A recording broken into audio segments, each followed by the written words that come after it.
கௌரவ குடும்ப தமிழ் சங்கத்தினுடைய தலைவர் அவர்களே, அன்புக்குரிய நண்பர்களே, இன்றைய பேச்சாளர் திரு ஞானம் பாலச்சந்திரன் அவர்களே, உங்கள் அனைவருக்கும் எனக்கு பணிவான வணக்கம். இன்றைய இலக்கிய களம் 503 நிகழ்வை ஆரம்பிக்கும் முகமாக திருமதி சிவராணி யோகராஜா அவர்கள் தமிழ் கீதம் இசைப்பார்கள். வாழ்க தமிழ் மொழி, வாழ்க தமிழ் மொழி, வாழ்க தமிழ் மொழியே. வானம் அளந்து வானம் அறிந்து அனைத்தும் அளந்து வளர்மொழி வாழியவே.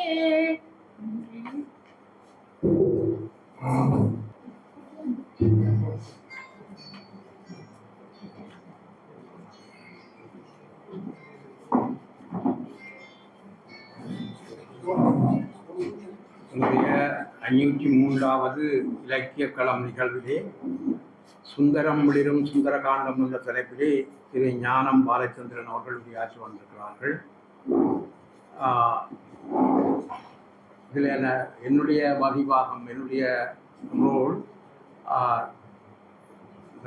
பேச்சாளரை உங்களுக்கு அறிமுகப்படுத்த தேவையில்லை. அவர் யாவரும் அறிந்த ஒருவர். இருந்த பொழுதும் கூட அவரை பற்றி சிலவற்றை சொல்லி நான் என்னுடைய தலைமை உரையை முடித்துக் கொள்ளலாம் என்று நினைக்கிறேன். ஞானம், இவருடைய அப்பாவினுடைய ஞானம் ஆசிரியர், ஞானம் சஞ்சீவினுடைய ஆசிரியர். அவர் தமிழ் சங்கத்துக்கு 84வது வருஷம் தொடங்கி இருக்கிறது என்றால் 80 ஆண்டுகளுக்கு கிட்ட தமிழ் சங்கத்தோடு ஒன்றித்து வளர்ந்த மாமனிதர் அவர். அவர் தமிழ்ச்சங்கத்துக்கு எண்ணற்ற உதவிகளை செய்தார். நூலகத்தினுடைய வளர்ச்சியில் அவருடைய பங்களிப்பு அளப்பெரியது. அவர் பல்வேறுபட்ட பதவிகளை தமிழ்ச்சங்கத்திலே வகித்திருக்கிறார். தமிழ்ச்சங்கத்தினுடைய இன்றைய வளர்ச்சிக்கு ஆணிவேராக இருந்தவர் அவருடைய பாரியார் ஞானலட்சுமியும் ஞானம் ஆசிரியரும் ஆவார். இது மாத்திரமில்லாமல் ஒரு சஞ்சிகையை தொடர்ந்து நடத்துவது என்பதில் இருக்கிற கஷ்டம் எல்லோருக்கும் தெரியும். அவ்வாறு இருந்த பொழுதும் கூட ஞானம் சஞ்சிகையை தொடர்ந்து இடைவிடாது அவர் அதை தொடர்ந்து நடத்தி வந்தார். அந்த அரிய பணியை இப்பொழுது ஞானம் பாலச்சந்திரன் அவர்கள் எடுத்திருப்பது பாராட்டுதற்குரியது. உண்மையிலே இலங்கையிலே இவ்வாறான ஒரு சஞ்சிகைகள் வருவது குறைவு. அந்த தொடர்ந்து சஞ்சிகைக்கு எழுதுபவர்கள் அருகி வருகிற காலத்தில் அந்த சஞ்சிகையை தொடர்ந்து நடத்துதல் என்பதில் இருக்கக்கூடிய கஷ்ட நஷ்டங்கள் எல்லோருக்கும் தெரியும். அத்தகைய பல்வேறுபட்ட இடர்பாடுகளின் மத்தியில் அந்த பணியை தொடர்ந்து செய்து வருகின்ற ஞானம் பாலச்சந்திரன் அவர்களை வாழ்த்தாதிருக்க முடியாது. ஞானம் ஐயாவிடம் இருந்து பழகியவர்கள் அல்லது அவரிடம் கற்றவர்கள் என்ற அடிப்படையிலே தான் நாங்கள் இந்த தமிழ்ச்சங்கத்திலே அங்கத்தவர்களாக இருப்போம். அவர் அந்த அளவுக்கு ஒரு சான்றோனாக, ஒரு மென்டர் என்று சொல்வார்கள் ஆங்கிலத்தில், ஒரு வழிகாட்டியாக இருந்தவர். எல்லாரையும் ஒருவரையுமே அவர் கண்டித்து பேச மாட்டார், உள்ளம் கொண்டவர். தன்னுடைய தள்ளாத வயதிலும் தமிழ்ச்சங்கத்தோடு கொண்டிருந்த அந்த அர்ப்பணிப்பான உறவோடு அவர் இங்கே நடமாடியது எல்லோருக்கும் தெரியும். அவரை என்றுமே தமிழ்ச்சங்கம் மறக்க முடியாது. இதை போலவே ஞானம் பாலச்சந்திரன் அவர்கள் 2008ஆம் ஆண்டு இந்த கொழும்பு தமிழ்ச்சங்க நூலகத்தை கம்ப்யூட்டரைஸ், அதாவது கணனிமயப்படுத்துவதற்கு தன்னாலான பங்களிப்பை செய்தார். ஆனால் அதுக்கு பின்வந்த நிர்வாகங்களினுடைய கவலை இனக்குறைவு காரணமாக அது தொடர்ச்சியாக நடத்த முடியவில்லை. இன்றும் அந்த பல்வேறுபட்ட குறைபாடுகள் அந்த கணனிமயப்படுத்தலிலே கொழும்பு தமிழ்ச்சங்கத்திலே காணப்படுகிறது. அதை நிவர்த்தி செய்து தருமாறு கௌரவ பாலச்சந்திரன் அவர்களிடம் நான் இப்பொழுது கேட்ட பொழுது தான் அந்த பணியை எவ்வாறும் எப்படியேனும் இந்த ஆண்டுக்குள்ளே செய்து முடித்து விடுவோம் என்ற அந்த உத்தரவாதத்தை அவர் தந்திருப்பது எங்களுக்கு மகிழ்ச்சியை தருகிறது. இந்த இன்று பேச்சு சுந்தரம் மிளிரும் சுந்தரகாண்டம், ராமாயணம், மகாபாரதம் என்ற 2 காப்பியங்களும் தமிழர்களோடு கூடி பழகி அன்றாடம் சந்திக்கின்ற கதாபாத்திரங்களோடு ஒன்றித்து போனவை. ராமாயணத்தினுடைய எல்லா காண்டங்களும் சுந்தரம் மிளிரும். அந்த கம்பனுடைய பாடல், அதனால தான் பாரதியார் சொன்னார், கம்பனை போல் வள்ளுவன் போல் இளங்கோவை போல் என்று சொன்னாரே தவிர, இந்த வள்ளுவரை முன்னுக்கு வைக்காமல் கம்பனை அவர் முன்னுக்கு வைத்ததே கம்பனுடைய பாடல்களிலே இருக்கின்ற அந்த அருமையும் அழகும் கருதியாகும் என்று நான் என்னுடைய சிற்றறிவுக்கு நான் சிந்திக்கிறேன். ஆகவே இந்த ராமாயணம் மொத்தமாக 6 காண்டங்களை கொண்டது. முதலாவது பால காண்டம் என்று சொல்லப்படும், அது 23 படலங்கள். அயோத்தியா காண்டம் 13 படலங்கள். ஆரண்ய காண்டம் 13 படலங்கள்.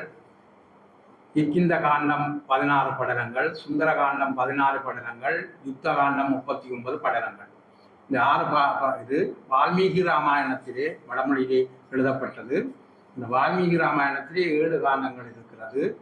அந்த கடைசி காண்டத்தை உத்தரகாண்டம் என்ற காலத்திலே 17 படலங்களுடன் ஒட்டக்கூத்தர் எழுதியதாக குறிப்பிடுவார்கள்.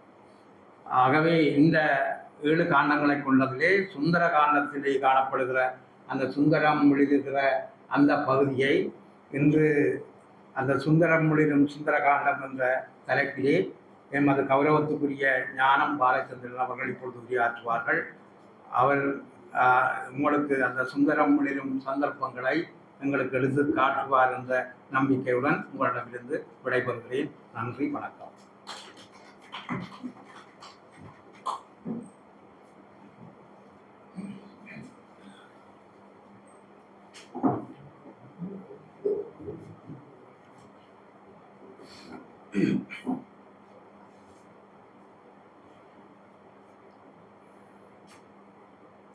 சொற்பதம் கடந்த தொல்லோடையும் சித்தமும் செல்லா சுழற்சியனையும்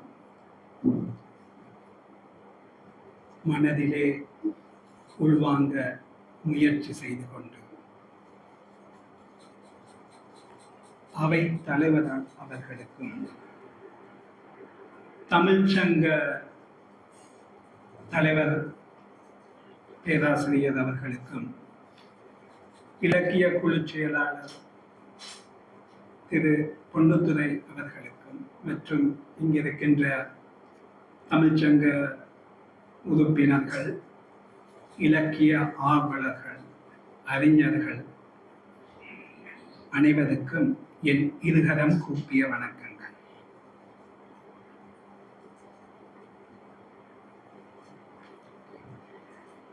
இந்த இடத்திலே எனக்கு இருக்கின்ற ஒரு தயக்கத்தை முதலிலே கூறிக்கொண்டு, பேராசிரியரை பார்க்கும் போதெல்லாம் எனக்கு ஒரு தயக்கம் இருக்கும்.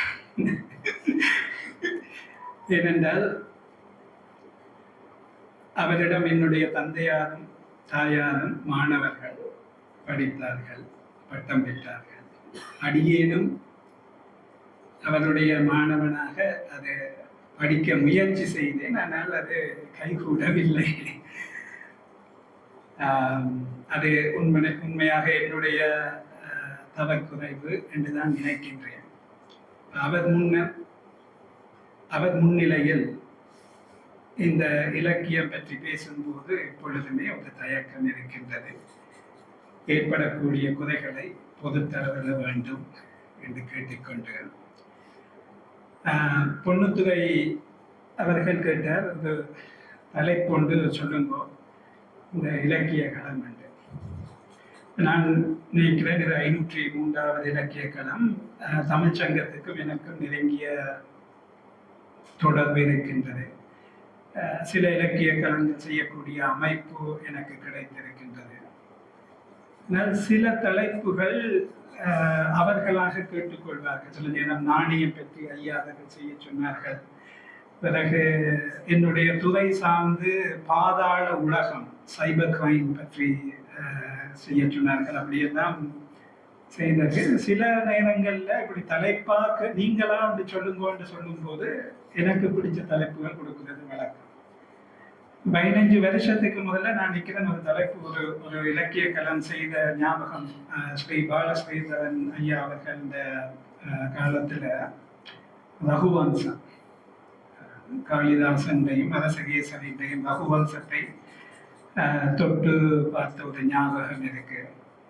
அந்த மாதிரி பொன்னுத்துறை ஐயா அவர்களே கூறினார்கள், ஒரு தலைப்பை கூறுங்கள் என்றவுடன் மனதிலே அதிர்த்திக் கொண்டிருந்த பேசோனும் இதை பற்றி நாங்கள் கலந்துரையாடணும் என்று எண்ணிய சுந்தரகாண்டம் என்ற தலைப்பை கொடுக்கக்கூடிய அமைப்பு கிடைச்சது. அதற்காக வால்மீகியும் கம்பனுக்கும் ஒரு நன்றி, அது மிக முக்கியம். இந்த கணபதி பிள்ளை ஐயா அவர்கள், தலைவர் அவர்கள் கம்பராமாயணத்திலே இருக்கின்ற காண்டங்கள் எல்லாத்தையும் தெளிவாக சொல்லி படலம் அடிப்படையிலே கூறினார்கள். நான் அதை பொதுவாக சுந்தரகாண்டம் என்று கொடுத்ததற்கு காரணம், இன்று நாங்கள் இந்த இடத்துல சிந்தனை செய்ய போவது வால்மீகியினுடைய சுந்தரகாண்டம். அடியனுக்கு அதுல கொஞ்சம் ஈடுபாடு அதிகம். அந்த அடிப்படையில வால்மீகியினுடைய சுந்தரகாண்டத்தை நாங்கள் சிந்திப்போம் என்று யோசிச்சு, ஆனால் எங்கெங்க கம்பன் வருகின்றானோ, எங்கெங்க காளிதாசன் வருகின்றானோ, எங்கெங்க துளசிதாசன் வருகின்றாரோ அந்த இடங்களை தொட்டு பார்ப்போம். இந்த கலந்துரையாடலை ஒரு 3 பகுதியாக நாங்கள் அமைத்துக் கொள்ளலாம். முதல்ல ஒரு 15-20 நிமிஷம் இந்த சுந்தரகாண்டத்துக்குள்ள போறதுக்கு கொஞ்சம் நேரம் எடுக்கும். அது என்ன ராமாயணத்துல தொட்டு அது கொஞ்சம் ஸ்டார்டிங் ட்ரபிள், உள்ளுக்கு போகணும். பிறகு சுந்தரகாண்டத்துக்குள்ள நாங்கள் அதை பற்றின சிந்தனைகளை ஏற்படுத்தலாம்.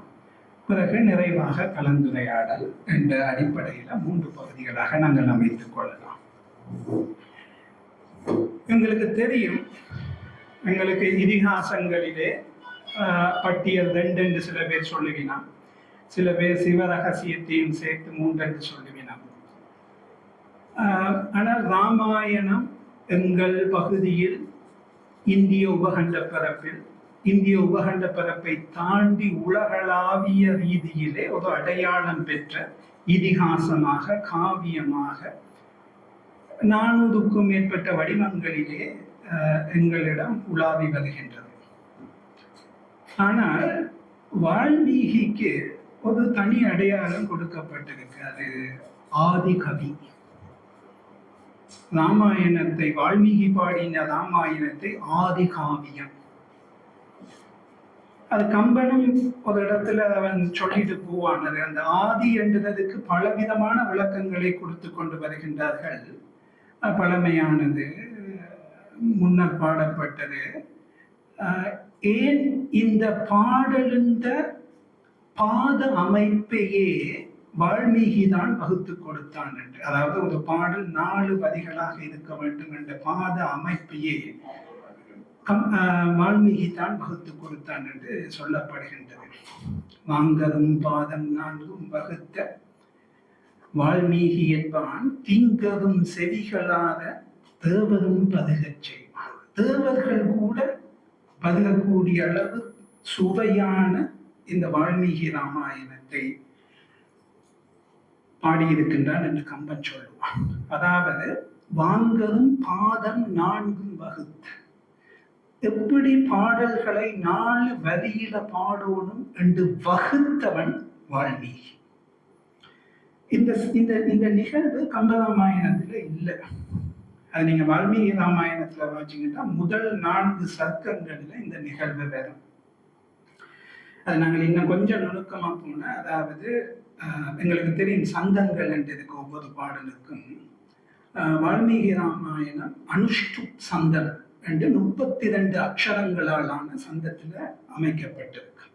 அதாவது 8 8 8 8. இப்ப வால்மீகி ராமாயணத்தின் முதலாவது பாடல் எடுத்தால் தபஸ்வாத்தியாய நிரதம் தபஸ்வி பிதாம்பரம் நாரதம் பரிபத்வச்ச வால்மீகிய முடிபுங்கா. இப்ப இப்படி 4 நாடா இருக்கு. இந்த மாதிரியான இந்த சந்த அமைப்பையே வகுத்து கொடுத்தவன், இலக்கிய உலகுக்கு வகுத்து கொடுத்தவன் வால்மீகி. அதனால் அவன் ஆதிகவி. அவன் பாடிய ராமாயணம் ஆதிகாவியம் என்று சொல்லப்படுகின்றது. இந்த சந்தங்கள் எங்களுக்கு தெரியும், திருப்புகழ்ல எத்தனையோ சந்தங்கள் இருக்கின்றது. எங்களுக்கு தெரியும், காயத்ரி மந்திரத்தை எடுத்துக்கொண்டால் அந்த காயத்ரி மந்திரத்துக்கான காயத்ரி என்ற பெயர் வர்றதுக்கு காரணம் பல காரணம். ஆனால் அது முக்கியமாக 24 அக்ஷரங்கள் அமைந்த காயத்ரி சந்தம். அப்படி சந்தங்கள் ஆயிரக்கணக்காக இருக்கு. அவ இந்த 32 அக்ஷரங்கள் என்று கூறப்படுகின்ற அனுஷ்டுப் சந்தத்தில் இந்த ராமாயணம் பாடப்பட்டிருக்கின்றது. இந்த ராமாயணத்தை எடுத்துக்கொண்டால் எங்களுக்கு தெரியும், இந்த ராமாயணம் தொடங்குகிற இடங்கள் மாறுபடும். எங்களுக்கு தெரியும், கம்பராமாயணத்துல ஆற்றுப்படுதல் சரையு நதியில தொடங்குவான் கம்பன் என்று, அது தமிழ் காவிய அடிப்படையில அவன் ஆற்றுப்படுதல தொடங்குவான். ரகுவம்சம் இலங்கையில பாடின அரசகேசரியும் அதையே ஒற்றி ஆற்றுப்படுதத்துல ரகுவம்சத்தை பாடுவான். அது தமிழ் காவிய மரபுக்கு ஏற்ற மாதிரி. அப்ப வால்மீகி ராமாயணத்துல காணப்படுகின்ற முதல் 4 சர்க்கத்தையும் கம்பன் தட்டி விடுவான். ஆனா அந்த செய்திகளை உள்வாங்கி இருப்பான். இப்ப பாதம் வகுத்த அந்த செய்தியை உள்வாங்கி கவுஞ்ச பறவைக்கு அம்பு எய்யும் போதுதான் அந்த 4 பாதங்கள் வகுக்கப்பட்ட செய்தி வருகின்றது. அப்ப ராமாயணங்கள் தொடங்குற இடங்கள் மாறுபடும். கம்பன் ஆற்றுப்படலத்துல தொடங்குவான். ஆனந்த ராமாயணம் என்ற ஒரு ராமாயணம் இருக்கு. ஆனந்த ராமாயணத்தை எடுத்தீங்கன்னா தசரதன் கௌசல்யா திருமணத்துல ராமாயணம் தொடங்கும். இல்லாட்டி ராமோதந்தம், அதை சொன்னா குமாரசுவாமி புலவரன் தமிழ்ல மொழிபெயர்த்திருக்கிறார். அதை நீங்க எடுத்து பார்த்தீங்கன்னா ராவணன் கொடுமை செய்கிற இடத்துல ராமாயணம் தொடங்கும். அவ்வாறாக ராமாயணங்கள் தொடங்குகிற இடங்கள் மாறுபட்டு இருக்கும். நாங்கள் எங்களுடைய துளசிதாசன் என்ற ராமாயணத்தை எடுத்துக்கொண்டால் அது பரத்வாட்சருக்கும் யக்ஞவல்லிக்கும் நடக்கின்ற உரையாடல்ல ராமாயணம் தொடங்கும். பவபூதியின் உத்தரராம சரித்திரத்தை எடுத்துக்கொண்டால் அது ராமாயணம் முடிஞ்ச பட்டாபிஷேகத்துல தொடங்கும். இல்லாட்டி காளிதாசன் ரகுவம்சத்துல நாங்கள் போயிட்டு ராமாயணம் எங்க தொடங்குறது பாட்டா தசரதன் சாபம் பெற்ற இடத்துல ராமகதை தொடங்கும். இவ்வாறு ராமாயணங்கள் தொடங்குகிற இடத்துல மாறுபாடுகள் எங்களுக்கு காணப்படும். ஆனால் வால்மீகி ராமாயணம் எங்க தொடங்குகிறால், வால்மீகி ஒரு ஆசிரமத்துல தன்னுடைய ஆசிரமத்துல இருக்கும் போது நாரதர் வருகின்றார். அந்த நாரதரிடம் வால்மீகி ஒரு கேள்வியை கேட்கிறார். என்ன கேள்வி கேட்கிறார்? கோணஸ்மின் சம்பிரதம் லோக்கே குணவான் கஷ்ய வீரியவான். அதாவது இந்த உலகத்துல இப்ப இந்த நேரத்துல 16 கல்யாண குணங்கள் கொண்ட ஒரு மனிதனை காட்டு. இந்த இடத்துல மிக முக்கியமானது ஒரு மனிதனை காட்டு. கோணஸ்மின் சாம்பிரதம் லோக்கே குணவான் கஷ்ய வீரியவான் என்று 16 கல்யாண குணங்களை பட்டியலிட்டு, நான் வாழுற இந்த உலகத்துல தற்பொழுது ஒரு மனிதனை காட்டு, இந்த கல்யாண குணங்களை கொண்ட மனிதனை காட்டு. அதுக்கு நாரதர் ஒரு பதிலை சொல்கின்றார். ராமன் என்று ஒருத்தன் இருக்கிறான் என்று பதிலை சொல்கின்றார். அப்ப நாரதர் சொன்ன ராமாயணம் பின்னர் விரிவாக வால்மீகியினால் பாடப்படுகின்றது. இதை நான் சுருக்கி சொல்கின்றேன். இந்த ராமாயணம் 24,000 பாடல்கள். அது நாங்கள் பொதுவாக ஈழத்தில் இப்ப அந்த வால்மீகி ராமாயணத்தை மன்னிக்கணும், தொடுவதும் படிக்கிறதையும் தவிர்த்து வருகின்றோம். அதுக்கு வேற காரணம் உண்டு. அது சமஸ்கிருதத்தில் ஆரம்பத்தில் ஏற்பட்ட வெறுப்பு, பிறகு தனித்தமிழ் வாதமாக இருக்கலாம். இப்பொழுது என்ன பிரச்சனை, நாங்கள் கூட தாண்டி வந்துட்டோம். எங்களுக்கு விருப்பம் இருந்தாலும் திருப்பி போய் தொட முடியாத அளவு அந்த இடைவெளி கூடிட்டது. அதை படிப்பிக்கிறவர்களும் குறைவு, படிக்கிறவர்களும் குறைவு, இந்த நிலையில இருக்கிறோம். ஆனா முதலாவது இந்த இலக்கியம் என்றால் என்னென்றால், அது ஐயா பேராசிரியர் அவர்கள் சொன்ன ஒரு ஞாபகம் இருக்கு. முதல்ல இலக்கியத்தை அனுபவிக்கும். நாங்கள் அதை வெட்டி கொத்தி அதை ஆய்வு செஞ்சு அவன் பிறந்தானா இல்லையா அதுகளெல்லாம் அடுத்தது. முதல்ல இலக்கியத்தை நாங்கள் அனுபவிக்கணும், அது மிக முக்கியம். அதுக்கு வால்மீகி ராமாயணம், கம்ப ராமாயணம், ராமாயணம் மிக முக்கியமான ஒரு விஷயம். அப்ப எங்களுக்கு தெரியும் அந்த ராமாயணத்திலேயே அதிஉச்சமாக இருப்பது சுந்தரகாண்டம். அதைத்தான் நாங்கள் இன்றைக்கு கலந்துரையாட போகின்றோம். ராமாயணமே உச்சமானது. நான் சொல்லுவது சக்கரவர்த்தி திருமகன் என்று சுருக்கின வடிவ ராமாயணத்தை நான் சொல்ல 24,000 ஸ்லோகம். கம்ப ராமாயணத்தை எப்படி நாங்கள் அணுவா பார்க்கிறோமோ அதே மாதிரி வால்மீகி ராமாயணத்தையும் அணுவா பார்க்கணும். அப்ப ஐயா தலைவர் அவர்கள் கூறியது போல இந்த வால்மீகி ராமாயணத்துல எங்களுக்கு 7 காண்டங்கள் இருக்கின்றது. பாலகாண்டம், அயோத்தியா காண்டம், ஆரண்ய காண்டம், கிஷ்கிந்த காண்டம், சுந்தர காண்டம், யுத்த காண்டம், உத்தர காண்டம் என்று 7 காண்டங்கள் இருக்கு. மொத்தம் 24,000 பாடல்கள், 658 சர்க்கங்கள். சர்க்கங்கள் என்றால் படலங்கள் என்று கம்பராமாயணத்துல படலங்கள் என்று வச்சுக்கொள்ளலாம். இப்ப நான் ராமாயண கதையை இப்ப நான் சொல்ல போறதில்லை, எல்லாருக்கும் தெரிஞ்ச விஷயம். என்றால் உள்ளுக்குள்ள போனா நாங்கள் துளைஞ்சு போயிடுவோம். அதனால இந்த சுந்தரகாண்டம் எந்த இடத்துல தொடங்குது என்றதை தான் எங்களுக்கு முக்கியமா பார்க்கணும். எங்களுக்கு தெரியும் ராமன் பிறக்கிறான், பிறந்து அவன் திருமணம் செய்கின்றான், கைகேயின் காரணமாக அவன் வனவாசம் செல்கின்றான். வனவாசத்துல ஆரண்ய காண்டம் நடக்குது, அங்க சூர்பனகை வருகின்றான், அங்கபங்கம் நடக்கின்றது, பிறகு மாரீசன் வருகின்றான், சீதை அபகரிக்கப்படுகின்றார். ராமனும் லக்ஷ்மணனும் கிஷ்கிந்தைக்கு போயிட்டு சுக்ரீவனையும் ஹனுமனையும் சந்திக்கின்றனர். பிறகு வாலிபதம் நடக்கின்றது. பிறகு படைகள் தேடி சீதையை தேடி செல்கின்றனர். பிறகு அனுமன் கடல் கடந்து சீதையை கண்டு பின்னர் அணை கட்டி யுத்தம் நடந்து சீதையை கொண்டு வந்து பட்டாபிஷேகம் நடந்து அதுக்கு பிறகு அகஸ்தியர் வந்து ராமனுடைய அவையில இருந்து பழைய விருத்தாந்தங்களை கரைக்கிறது உத்தரகாண்டமாக போகின்றது. ராமனுடைய ஆட்சி காலம், அவன் பின்னுக்கு எப்படி இருந்தால் அது உத்தரகாண்டமாக போகின்றது. இதுதான் கதை, எல்லாருக்கும் தெரிஞ்சனால நான் ஒரு நிமிஷத்துல சொன்னேன். இப்ப இந்த சுந்தரகாண்டம் எந்த இடத்துல தொடங்குது என்றால் வால்மீகி ராமாயணத்துல, நான் இப்பொழுது ராமாயணம் சுந்தரகாண்டம் என்று சொன்னால் அது வால்மீகி என்றே எடுத்துக்கொள்ளுங்கள். கம்பன் என்றால் நான் கம்பன் என்று அந்த இடத்துல வந்து சொல்லுவேன். சரியாக மத்தியில கிட்டத்தட்ட 12,000 பாடல்கள் அளவுல சுந்தரகாண்டம் தொடங்குது.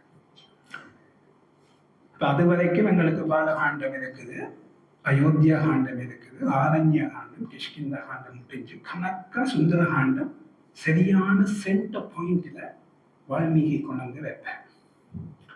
இப்ப எந்த இடத்துல தொடங்குகிறால் இந்த அனுமன் அங்கதண்ட தலைமையில தெற்கு திசை நோக்கி சீதையை தேடும் போது அவர்கள் காலம் தாமதித்து விட்டது. அவர்களால் 1 மாத கெடுவுக்குள் வந்து சீதையை கண்டுபிடிக்க முடியவில்லை.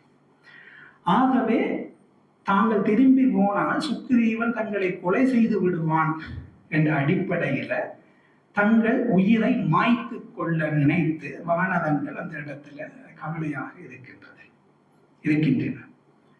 அப்ப சம்பாவி, அதாவது ஜடாயுண்ட சகோதரனை கண்டு சம்பாவி சொல்லுத, நான் கண்ட நான் ராவணன் சீதையை கொண்டு போகின்றால் என்னால் இப்பொழுதும் பார்க்க முடிகின்றது, அவள் இலங்கையிலே இருக்கின்றார், ஆகவே நீங்கள் போய் பார்த்து வாருங்கோ என்று சொன்ன பிறகு யாது இந்த கடலை தாண்டுவது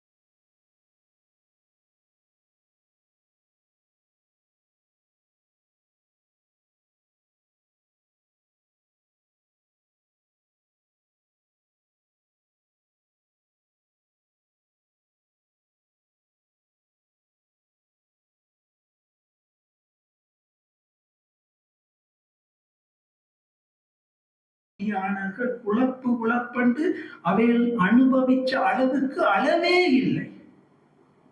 ராமனுடைய இளமையை பாடுகின்றது பாலகாண்டம், பொருத்தமான வேதம்.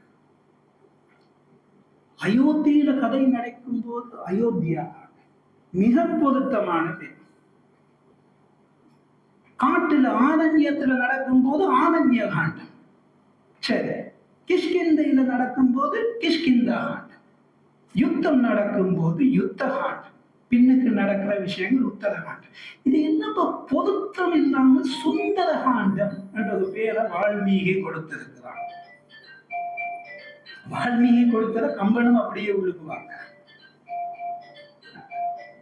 கம்பன் மட்டும் இல்ல, சம்புராமாயணம் பாடிய போஜிராஜனும் உழுக்குவாங்க. எல்லாருமே அதை சுந்தரகாண்டம் என்றே தான் வாங்கின மொழிய பேர் மாற்ற முயற்சி செய்யவில்லை. துளசிதாசன் மட்டும் அந்த இடத்துக்கு லங்கா காண்டம் என்று பேர் கொடுப்பார். அது சரி இல்லை. ஆனா ஏன் வால்மீகி சுந்தரகாண்டம் இந்த பகுதிக்கு சுந்தரகாண்டம் என்று பெயர் கொடுத்தார்? யாதோ ஒருத்தர் புத்தகம் எழுதி இருக்கிறாராம், அடியேன் அதை கண்ணால பார்க்க இல்லை. சுந்தரகாண்டத்துக்கு வால்மீகி சுந்தரகாண்டம் என்று பெயர் கொடுத்ததுக்கு 100 விளக்கங்கள். அதுல ஒரு விளக்கம், அனுமனுக்கு பேர் சுந்தரன், அஞ்சனை இட்ட பேர் சுந்தரன். அனுமனுக்கு அஞ்சனை இட்ட பேர் சுந்தரன். அப்ப இதுக்கு இந்த சுந்தரகாண்டத்தை அனுபவிக்க வந்த வியாக்கியான காலர்கள் மிக நுட்பமாக, உதாரணத்துக்கு ஒரு கவிஞர் எழுதுவார், சுந்தரே சுந்தரோ ராமக. ராமன் மிகவும் சுந்தரமானவன். அவன் கதை இது, அவனுக்காக இது செய்யப்பட்டது. சுந்தரே சுந்தரோ ராமக. சுந்தரி சீதா. சீதை சுந்தரமானவன். இந்த சுந்தரகாண்டத்துல சீதையை நோக்கி போய்கொண்டிருக்கிறான் அனுமான். ஆகவே இதுக்கு சுந்தரகாண்டம் என்று பேர். சுந்தரி கதா. இந்த கதை மிகவும் சுந்தரமானது. சுந்தரகாண்டத்துல வந்து அந்த கதை மிகவும் சுந்தரமானது. சுந்தர கபி என்றால் வானரம், குரங்கு. அதுல அனுமண்ட விளையாட்டு மிகவும் சுந்தரமானது. சுந்தரம் காவியம். இது காவியமாக கதையா இருந்தாலும் இது காவிய தன்மையில் இந்த சுந்தரகாண்டம் தனித்து மொழிந்து காணப்படுகின்றன. சுந்தரம் மந்திரம். இந்த சுந்தரகாண்டம் மந்திரம் போன்றது. அந்த மந்திரம் போன்றது என்றதுக்கு நான் விளக்கத்தை கொடுக்கிறேன். கம்பன் மிக நுட்பமாக உள்வாங்கி இருக்கிறான் சுந்தரகாண்டத்தை. அப்ப சுந்தரோ ராமக, சுந்தரி சீதா, சுந்தரி கதா, சுந்தரம் மனமும் வரும். அதாவது அசோகவனம் மிகவும் சுந்தரமானது. இப்படி இதெல்லாம் காரணமாக இது சுந்தரகாண்டம் என்று மக்கள் வால்மீகி ஏன் சுந்தரகாண்டம் என்று பெயர் கொடுத்தானதுக்கு இன்றைக்கும் அவை அதை பத்தி யோசிச்சு கொண்டிருக்கிறான். முக்கியமாக அந்த பிரிஞ்சிருக்கும் போது ஏற்படுகின்ற உணர்வு இருக்குது. சீதையும் ராமனும் பிரிஞ்சிருக்கிறார். அந்த உணர்வு சுந்தரமானது. அதை பாடுவதால் சுந்தரகாண்டம். இந்த சுந்தரகாண்டத்துக்கு மிக மிக மிக மிக மிக விளக்கங்கள் காணப்படுகின்றன. இன்னொரு கவிஞர் வருவார், அவருக்கும் ஏதோ சுந்தரகாண்டத்துல எழுதணும் என்று விருப்பம். எழுதுவார். நீங்க எழுதி பார்த்தீங்கன்னா அழகா இருக்கும். சீதை அசோக வனத்தில், ஆனா சோவண்ண அசோக வனத்தில். ராமன் அந்த ஆனாவை வெட்டி சோகவனத்தில். சீதை அசோக வனத்தில், ராமன் சோகவனத்தில். வால்மீகி கவனமாக, இப்ப அந்த சோகவனத்துல சோவனா வெட்டினா கவனம். வால்மீகி கவனமாக சுந்தரகாண்டத்தை பாடி. இந்த சுந்தரகாண்டத்தை பாடும்போது, படிக்கும் போது படிப்பவர்களின் கண்களிலே வனம், சமஸ்கிருதத்துல வனம் என்ற நீர், அசோகவனம், சோகவனம், கவனம், வனம் என்று ஒவ்வொரு எழுத்துக்களாக குறைச்சி வந்து அப்படி அனுபவிப்பார். அப்ப இந்த பேருக்கு 100 100 விளக்கங்கள் கொடுக்கப்பட்டதாக பதிவுகள் இருக்கு. நான் இன்னும் அந்த புத்தகத்தை தேடிக்கொண்டிருக்கிறேன், கிடைக்க இல்லை. கிடைச்சா என்னோட பகிர்ந்து கொள்ளுங்கள். மிக அழகான சுந்தரகாண்டம் சுந்தரமானதுதான். சரி, இந்த கதையை தொடங்குற இடத்தை நாங்கள் பார்த்தோம். நாங்கள் அந்த அந்த அந்த கதையின் கால பீரியட் என்ன, எவ்வளவு நாள் என்று கேட்டா நீங்க திகச்சு போவீர்கள்.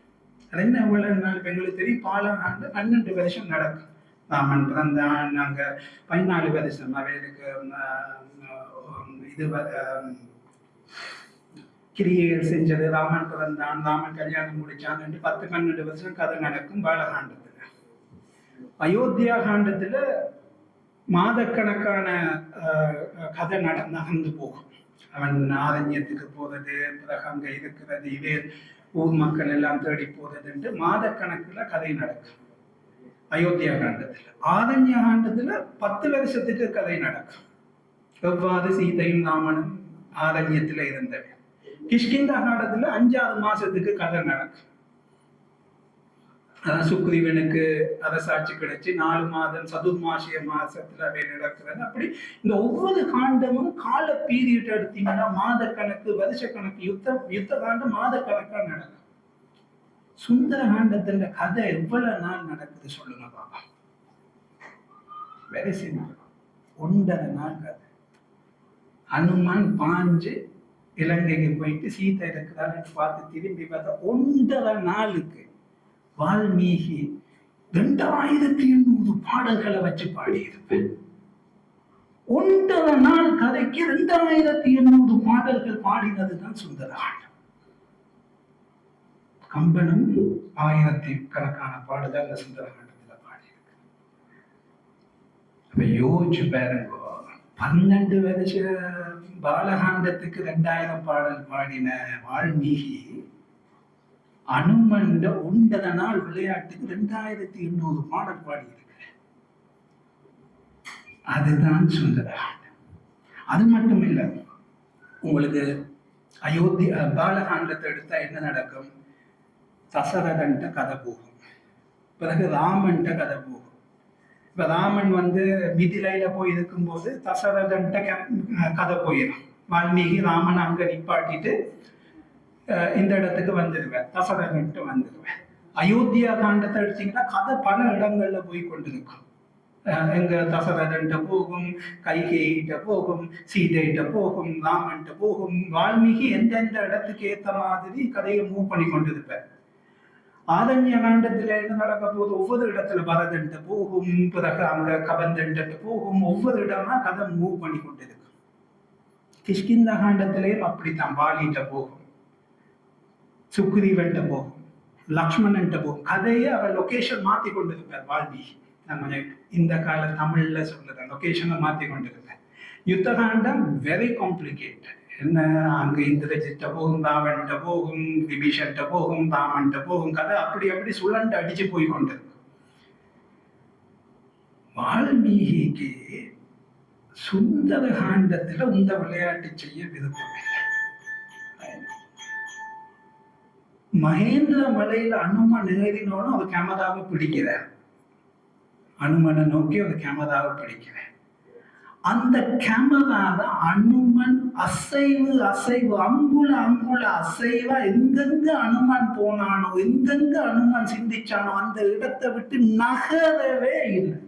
2800 பாடலுக்கு அனுமனுக்கு பின்னாலேயே வால்மீகி போவார். சுந்தரகாண்டத்தை வாசிக்க வாசிக்க வாசிக்க அதிண்ட தனித்துவம் வால்மீகி ரொம்ப அனுபவிச்சு பாடின ஒரு காண்டமாக சுந்தரகாண்டம் இருக்கின்றது. கேமராவை நகர்த்தவே மாட்டேன். அனுமன் காலத்தை அந்த இடத்துல கேமரா இருக்கும். அனுமன் யோசிப்பான், அந்த இடத்துல வால்மீகி நிற்பான். அனுமன் நடப்பான், அந்த இடத்துல வால்மீகி நிற்பான். திரும்பியே ராமன்கிட்ட போகாது. அந்த 2800 பாடல்களும் ராமன் என்ன செய்யறான் என்று எங்களுக்கு தெரியாது. சுந்தரகாண்டம் அப்படி கட்டமைக்கப்பட்ட ஒரு காவியமாகவும் அமைஞ்சிருக்கு. இந்த சுந்தரகாண்டம் நான் முதல்ல சொன்ன மாதிரி இதுக்கு பின்னால இருக்கிற தத்துவ பின்னணிகள் மிக மிக மிக அதிகம். நாங்கள் அதுக்குள்ள எவ்வளவு தூரம் போக இயலுமோ தெரிய இல்லை. இப்போ உதாரணத்துக்கு சுந்தரகாண்டம் தொடங்குகிற இடம் வால்மீகி ராமாயணத்துல நான் சொல்லுவேன். முதல்ல ராமாயணம் எப்படி தொடங்கும் என்றால் தபஸ்வாத்தியாய நிரதம், தவில தொடங்கும், தகரத்துல தொடங்கும். சுந்தரகாண்டம் ததோ ராவண நீதாயாக சீதாயாக என்று தகரத்துல தொடங்கும். சுந்தரகாண்டம் தகரத்துல தொடங்கி தகரத்துல முடியும்.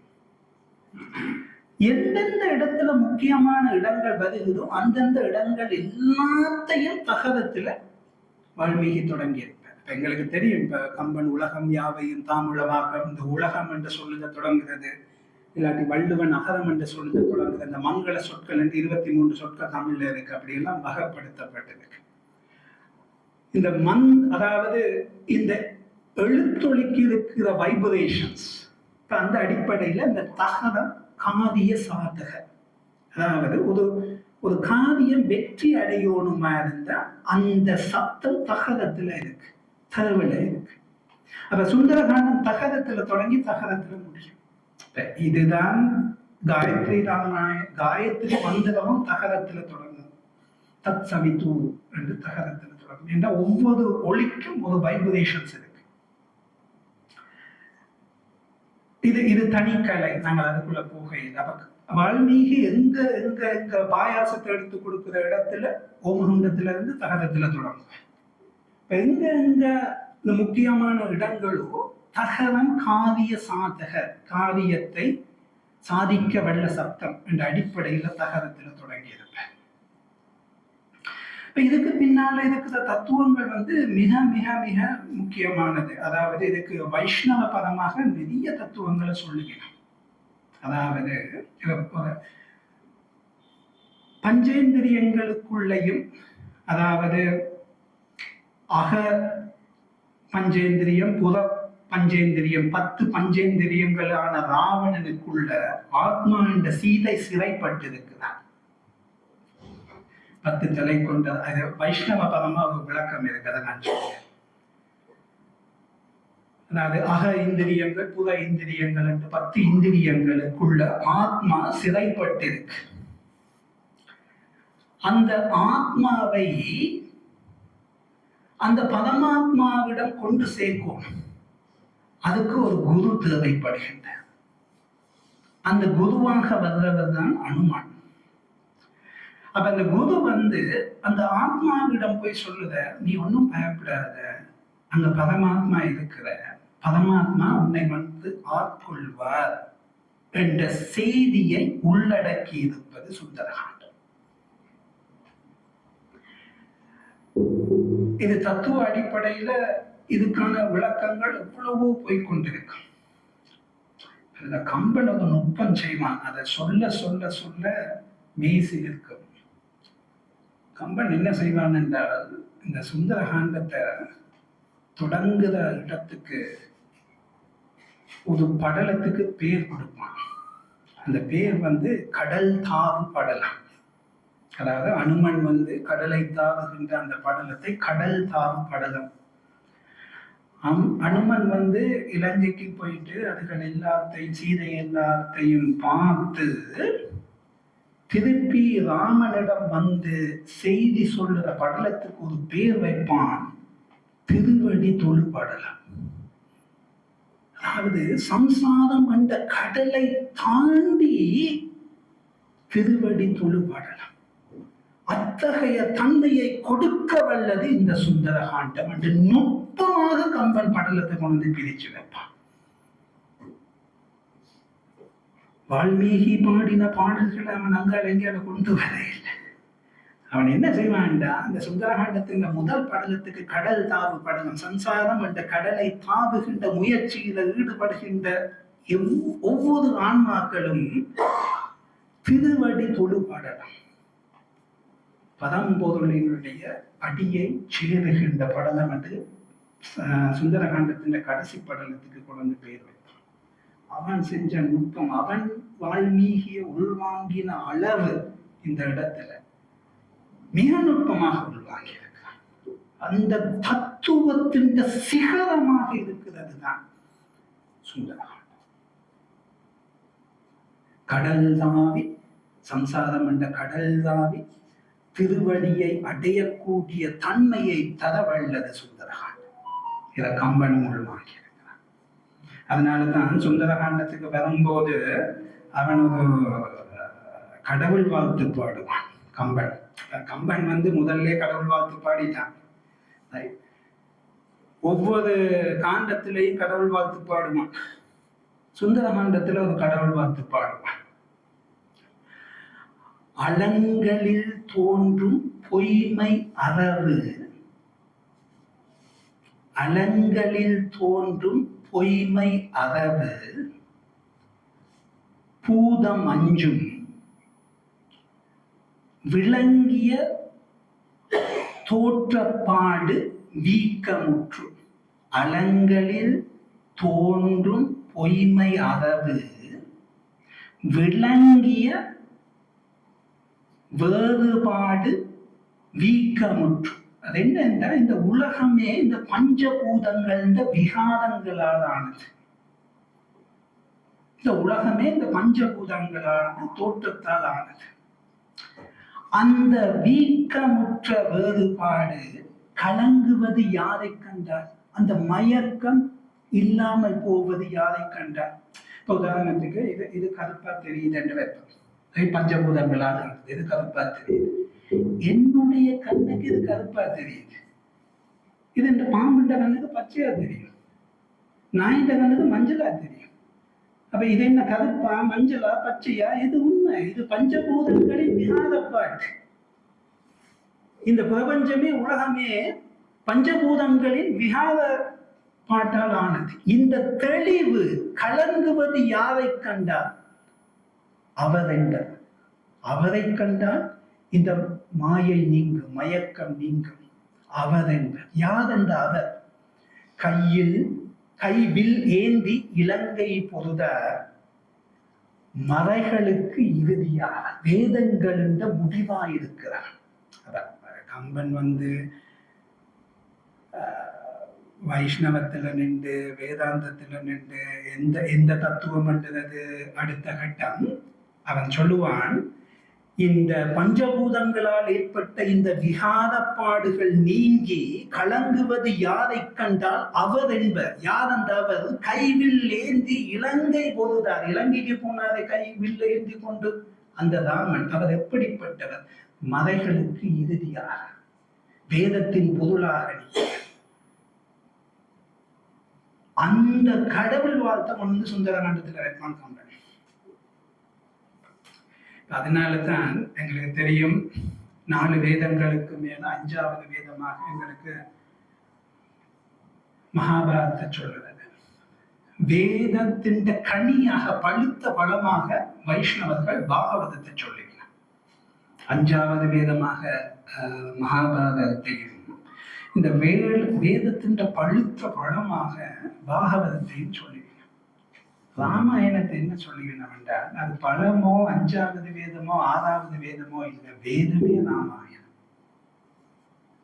வேதமே ராமாயணம். ராமன் வேதத்தின் வடிவாக எடுத்துக்கொண்டு வந்திருக்கிறான்.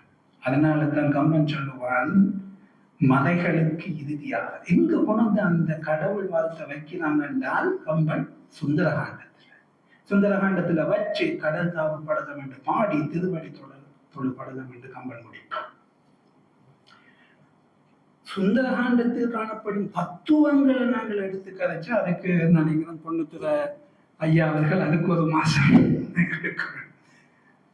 இப்ப நான் இதுல சில உதாரணத்துக்கு எனக்கு சென்ற வருஷம் யாழ்ப்பாண பல்கலைக்கழகத்தில் ஒரு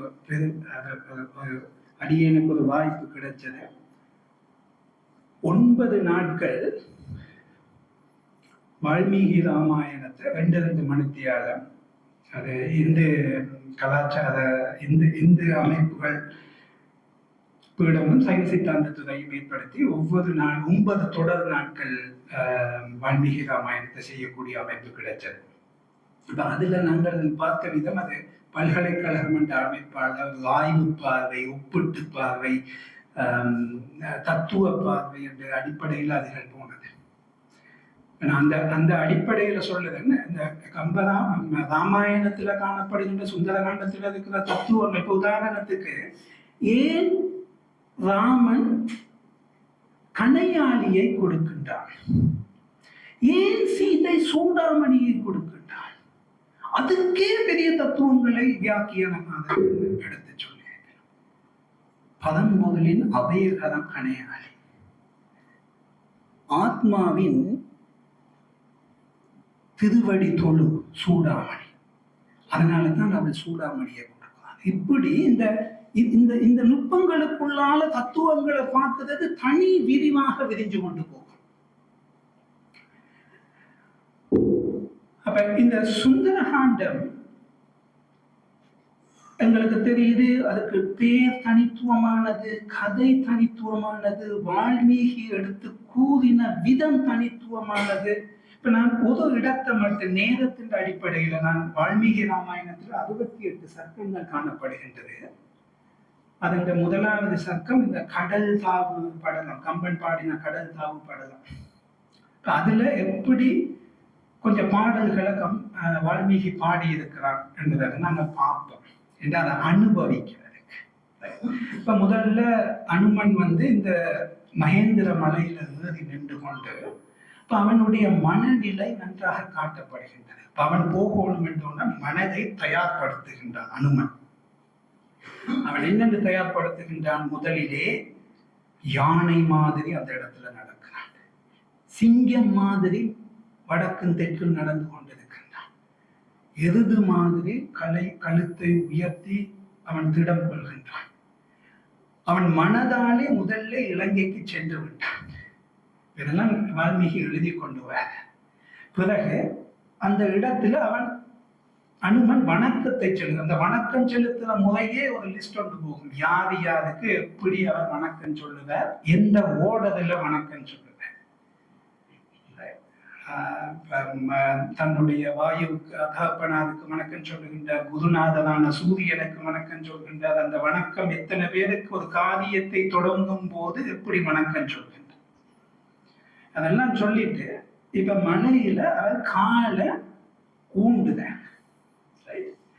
ஊண்டி முதல்ல எங்களுக்கு தெரியும், இப்படி நாங்கள் காலை ஊண்டும் போது இப்படி அழுத்துவோம். அப்படி காலை அழுத்துறதுக்கு 5 பாடல் வரும். அந்த காலை அழுத்தும் போது அந்த மலையில என்ன நடக்கின்றது, அந்த மலையில வெடிப்புகள் வருகின்றன, வெடிப்புகள் வருகின்றன. ஒவ்வொரு நிறங்களாக கற்கள் வெளியில விழுகின்றன. அப்படி காலை ஆட்டிட்டு காலை நாங்கள் இப்ப ஊண்டுவோம், பாய போறோம். என்ன ஊண்டும் போது அந்த அழுத்தத்துல அந்த மலையில என்ன நடக்குது, நீரெல்லாம் அப்படியே பீச்சு வெளியில வருகின்றது, பாம்புகள் எல்லாம் விஷங்களை கக்குகின்றன. ஒவ்வொரு மூமெண்ட்டுக்கும் அவர் பாடல்கள் எழுதி கொண்டு போவார். அது மட்டுமல்ல, இப்ப காலை ஊண்டினா பிறகு கைய வைப்பேன் ஹனுமான். கைய வச்சுட்டு இப்ப திருப்பி ஒருக்க கையில பிரஷரை கொடுக்கும் போது எப்படி இடுப்பு சுருங்குது. இப்ப நீங்கள் வானரங்களை பார்த்திருந்தீங்கன்னா அந்த காது கூர்மையா, இந்த காது இடத்துல இப்படி அந்த காது இப்படி வந்தது, அவன் முன்னோக்கி பார்த்தான். இப்படி அவன் அனுமன் என்ன என்ன மூமெண்ட் எடுக்கிறாரோ அவ்வளவு அசைவுகளை நுணுக்குமா வால்மீகி பிடிச்சு கொண்டு போவான். சொன்னா நம்ப மாட்டீங்க, கால் ஊண்டி எழும்புறதுக்கு 40 பாடல் போயிடும். இலங்கையில போயிட்டு இறங்குறதுக்கு 210 பாடல் போயிடும். முதலாவது சர்க்கம் 210 பாடல்கள்ல கம்பன் பாடி இருப்பான். என்ன பாடுதான்? மகேந்திர மலையிலிருந்து தாவி இலங்கையில போயிட்டு லேண்ட் பண்ணினார் இந்த விஷயத்தை சொல்ல 210 பாடல்கள். அதுல வர்ற உவமைகளை எடுத்துக்கொண்டால் அந்த உவமைகள் மிக அற்புதமாக இருக்கு. உதாரணத்துக்கு இது கம்பனும் அந்த உவமைகளை அப்படியே வாங்கி கொள்ளுவான். அதாவது அந்த அனுமன் பாஞ்ச வேகத்துக்கு அந்த மதங்கள் எல்லாம் அவனோட கலந்து கொண்டு போகுமா. அது எப்படி இருக்குது என்றால், ஒருத்தர் பயணம் போகும்போது அவரை வழி அனுப்புகின்ற நண்பர்களும் உறவினர்களும் வந்த மாதிரி அந்த மதங்கள் கொஞ்ச தூரம் போயிட்டு கடல்ல விழுந்ததாக வால்மீகி பாடுவார். அதையே கம்பனும் உள்ளுக்குவாங்க. ஆனா பிறகு வந்த போஜிராஜன் சம்புராமாயணத்தில் இன்னொரு நுட்பம் செய்வான். அந்த விழுந்த மதங்கள் எப்படி இருக்குதுன்றலாம் பின்னர் கட்டப்போது அணைக்கு நூல் போட்டா போல இருக்குதுன்னு போஜிராஜன் சொல்லுவான் சம்புராமாயணத்தில். அது மட்டுமல்ல, இப்படி அனுமான் இப்படி போகும்போது அவனுடைய கதங்கள் 2 நாகங்கள் அப்படி பறந்து வந்த மாதிரியும், அவனுடைய வாழ் அப்பயே வெற்றி கொடி காட்டிக்கொண்டு போற மாதிரியும், ஒரு பெரிய ஒரு மலை அப்படியே பச்சை கலர் கச்சம் கட்டின யானை போன்ற ஒரு மலை அப்படியே பறந்து வருகின்ற, அவனுடைய கண்கள் சூரியனும் சந்திரனுமாக 2 தீச்சுவலையாக ஜொலித்துக் கொண்டிருக்கு. ஒரு இடத்துல கம்பன் ஒரு சொல் வைப்பான், நினைக்கிறேன் பிறகு கல்கியும் அதை உள்வாங்கி இருப்பான். வடக்குல இருந்து தெற்கு நோக்கி ஒரு தூமகேது போகின்றது, ஒரு வாழ்வள்ளி போகின்றது. ஏன் நான் சொல்லுதல் என்றால் பொன்னியின் செல்வன் ராஜா உங்களுக்கு தெரியும், தூமகேது கொண்டு வருகின்றது என்று கல்கி தொடங்குவான். அங்க எங்க சுந்தரகாண்டத்துல அனுமன், ஏனென்றால் தெற்கில் இருக்கின்ற ராவணனுக்கு தூமகேது வந்து கொண்டிருக்கின்றது என்று வால்மீகி பாடுவான். இந்த வர்ணனைகளை எடுத்துக்கொண்டார். அதான் நான் சொல்ல, நேரத்தின் அருமை கருதி நாங்கள் ஒவ்வொரு வர்ணனைக்கும் போகையில் நான் உங்களுக்கு அந்த முதல் சர்க்கத்திலேயே ஒரு 90 பாடல்லையே இந்தந்த விஷயங்கள் எல்லாம் வந்தது. அவன் போன வேகத்துல அந்த வேகத்தின் காரணமாக கடல் பிரியுமா, அவ்வளவு வேகம். இந்த முகில்கள் எல்லாம் இழுபட்டு கொண்டு போகுமா. இப்ப நீங்க விஜுவலைஸ் பண்ணி பார்க்கலாம். அவன் போன வேகத்துல முகில்கள் அவன் வேகத்தோடு இழுபட்டு கொண்டு போகும். கடல் அப்படியே அந்த நீர் பிரிஞ்சு அந்த கீழே இருக்கிற பாம்புகள் எல்லாம், நாகலோகத்தில் இருக்கிற பாம்புகள் எல்லாம் பயம் கொள்ளும் என்று வால்மீகி எழுதி கொண்டு போவான். அதாவது எழும்புறது போறது, அவனுக்கு வந்த தடைகள் எல்லாம் நான் இப்ப கதைக்கு இல்லை. மைனாகம் வருகின்றது, சரையு வருகின்றது, ஒவ்வொரு தடைகள் வருகின்றது. அவன் போய் இறங்குற அந்த முதலாவது சர்க்கத்தையே 210 பாடல்கள்ல வால்மீகி பாடி. இப்ப இந்த தத்துவம் இதுங்க நான் சொல்லுதேன், வால்மீகி நான் சுந்தரகாண்டத்தின் கதையில் நான் சுருக்கமா சொல்லுதேன். அப்ப எங்களுக்கு தெரியும் இந்த இதுல இருக்கிற சில இடங்கள், உதாரணத்துக்கு இந்த சுந்தரகாண்டத்துல நான் எத்தனையோ தத்துவங்கள் இருக்குன்னு சொன்னேன். இந்த முதல் முக்கியமாக தத்துவமாக சொல்லுறது இந்த தேடல். அனுமன் எப்படி தேடுகின்றான் சீதையை, அனுமன் எப்படி தேடுகின்றான். அப்ப இது எங்களோட வாழ்க்கையில நாங்கள் சாதாரணமாக ஒரு தேடுற விஷயம். அது நான் யார் என்ற விசாரணையா இருக்கலாம், இறை பற்றிய விசாரணையா இருக்கலாம், ஏன் பிறந்தோம் என்ற விசாரணையா இருக்கலாம், ஏன் இந்த பிரபஞ்சம் இருக்கின்ற விசாரணையா. எந்த தேடலையும் எடுத்தால் முதல்ல மனதில் ஒரு உறுதி வரும், நாங்கள் செய்ய போறோம், அதுக்கென்ற ஒரு பிளானிங் வரும். பிறகு நாங்கள் தேடிக்கொண்டு போகும்போது கலைப்பு ஏற்படும். அனுமன் எத்தனையோ முதல் கலைச்சு உட்கார்ந்து போவான், தற்கொலை செய்ய யோசிப்பான்.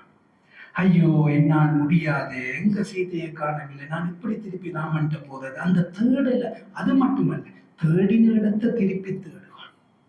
ராவணன் அரண்மனையெல்லாம் தேடி முடிச்சு அங்க இல்லைன்றவள திருப்பி வந்து தேடுவான். அது மட்டுமல்ல, இந்த தேடல் என்ற பயணத்துல நாங்கள் சில நேரம் முதல்ல பிழையா ஒரு விஷயத்தை அடையாளம் கண்டு அது சரியென்று நிற்போம். அந்த மாதிரி ஒரு நுட்பத்தையும் வால்மீகி செஞ்சிருப்பேன்.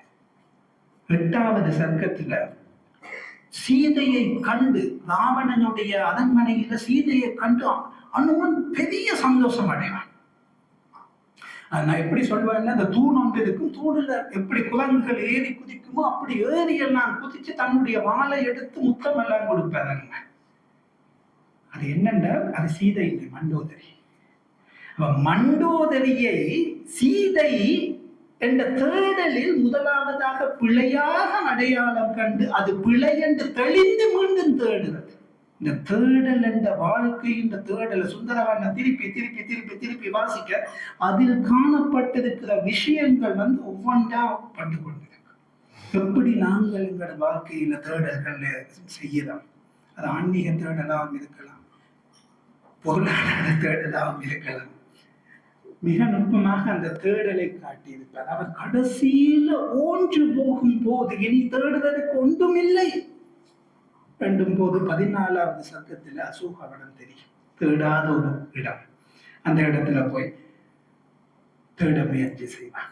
அப்ப இந்த தேடல் என்றது இதனாலதான் இந்த சுந்தரகாண்டத்தை ஒரு தனி காவியமாக தனியா இன்றைக்கும் சுந்தரகாண்டத்தை தனியா அதை மட்டும் பாராயணம் செய்கிற, அதை மட்டும் படிக்கிற வழக்கம் இருக்கு. வால்மீகி ராமாயணத்துக்கு உரை எழுதும் போது முதல் எழுதினது சுந்தரகாண்டத்துக்கு உரை தான். மற்ற காண்டங்களுக்கு எழுதையில் அவ்வளவு முக்கியமாக சுந்தரகாண்டம் அமைஞ்சிருக்கு.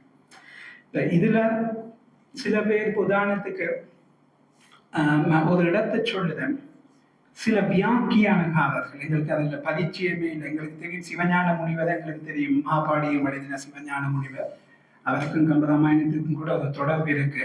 இப்போ எங்களுக்கு அதிகமாக தெரிஞ்சது ஒரு மாபாடியம் எழுதினவர் சிவஞான முனிவர் அன்று. ஆனால் வியாக்கியான சக்கரவர்த்தி என்று ஒருத்தர் இருக்கிறார் தமிழ்ல, வியாக்கியான சக்கரவர்த்தி. அவர் உரைகளுக்கு சக்கரவர்த்தி. அவருடைய பேர் பெரிய வாச்சான் பிள்ளை. மிக பெரிய ஒரு வித்வான்.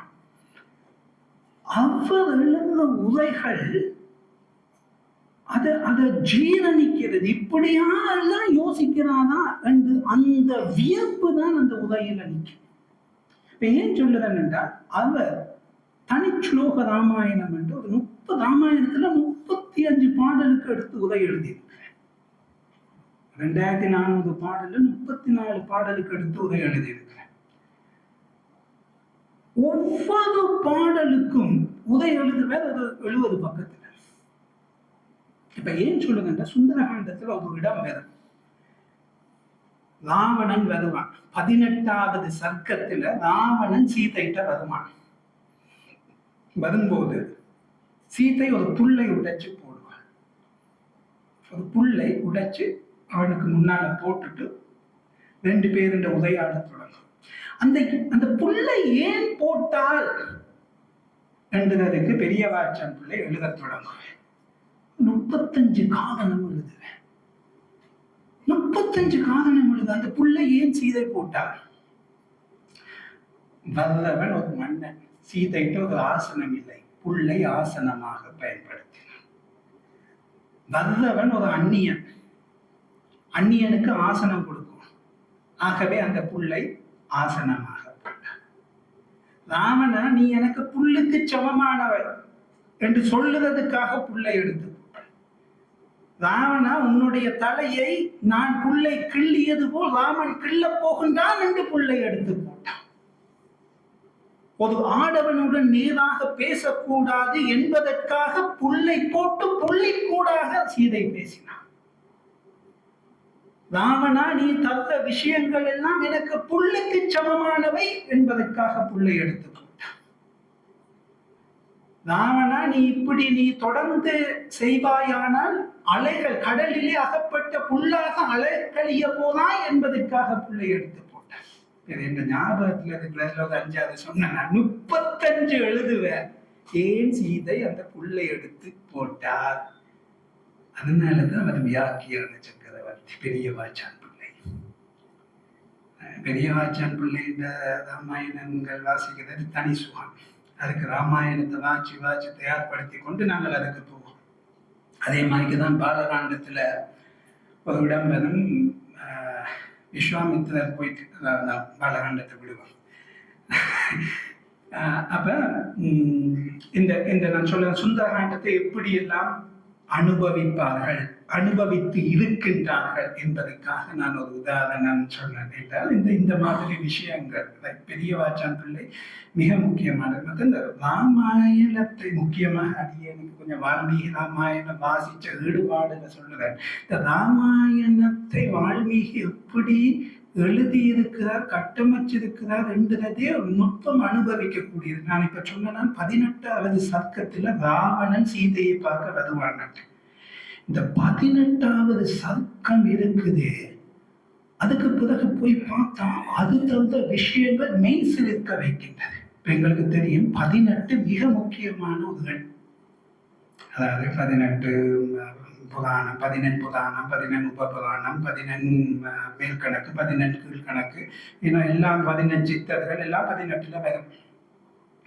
இப்போ அதுக்கு நான் ஒரு சின்ன கட்டுரையாக எழுதியிருக்கிறேன். அது 18 சார்ந்து என்னென்றால், இப்போ விஞ்ஞான அடிப்படையில் இந்த 18 என்றது எங்களுடைய இயற்கையோட கட்டமைக்கப்பட்டிருக்கு. இப்போ பூமிக்கும் சூரியனுக்கும் இடையில இருக்கிற தூரம் பூமியின் 108 மடங்கு. பூமிக்கும் சந்திரனுக்கும் இடையில இருக்கிற தூரம் நீங்க இன்றைக்கு போய் கூகுளில் படிக்கலாம். சந்திரன் 108 மடங்கு. இப்படி அந்த 18 என்றது இயற்கையில இருக்கிற ஒரு, அதனாலதான் மகாபாரதத்துல எடுத்தா அது 18 அக்குராணி, 18 சர்க்கம், பகவத்கீதையில 18 அத்தியாயம், இந்த 18 வரும். அப்ப உண்மையா இது இன்னும் கொஞ்சம் நுணுக்காம போனா இந்த 18 என்றது கட்டப்பயாதி என்ற ஒரு நம்பர் சிஸ்டம் இருக்கு. அதுல ஜெய வெற்றி என்று கொடுக்கக்கூடிய வைப்ரேஷனை கொண்டது 18. உண்மையா மகாபாரதத்துக்கு வியாசர் வச்ச பேர் ஜெய, பிறகுதான் அது பாரதம் என்று மாறினது. அப்ப இந்த 18 மிக முக்கியமானது. இத வால்மீகி ராமாயணத்துல மிக நுட்பமாக உள்வாங்கப்பட்டிருக்கு. பாலகாண்டத்துல 18வது சர்க்கத்துல ராமன் பிறப்பான். 19 இருக்கலாம் தானே, 17 இருக்கலாம் தானே, ஏன் 18ல பிறக்கிறான்? அயோத்தியா காண்டத்துல கைகேயி ராமனை வனவாசம் தந்தை போக சொன்னார் என்று சொல்லுற செய்தி 18வது சர்க்கத்துல. தர்மங்களுக்கு முக்கியமான விஷயங்களை கொண்டு 18ல வச்சிருப்பார் வால்மீகி ராமாயணத்தில். அது அயோத்தியா காண்டத்துல தகப்பன் சொல்லுதான் வேண்டுவதற்காக வனவாசம் போகின்ற செய்தி 18வது சர்க்கத்துல நடக்கும். ஆதன்ய காண்டத்துல சூர்பனகையின் அங்கபங்கம் 18வது சர்க்கத்தில் நடக்கும்.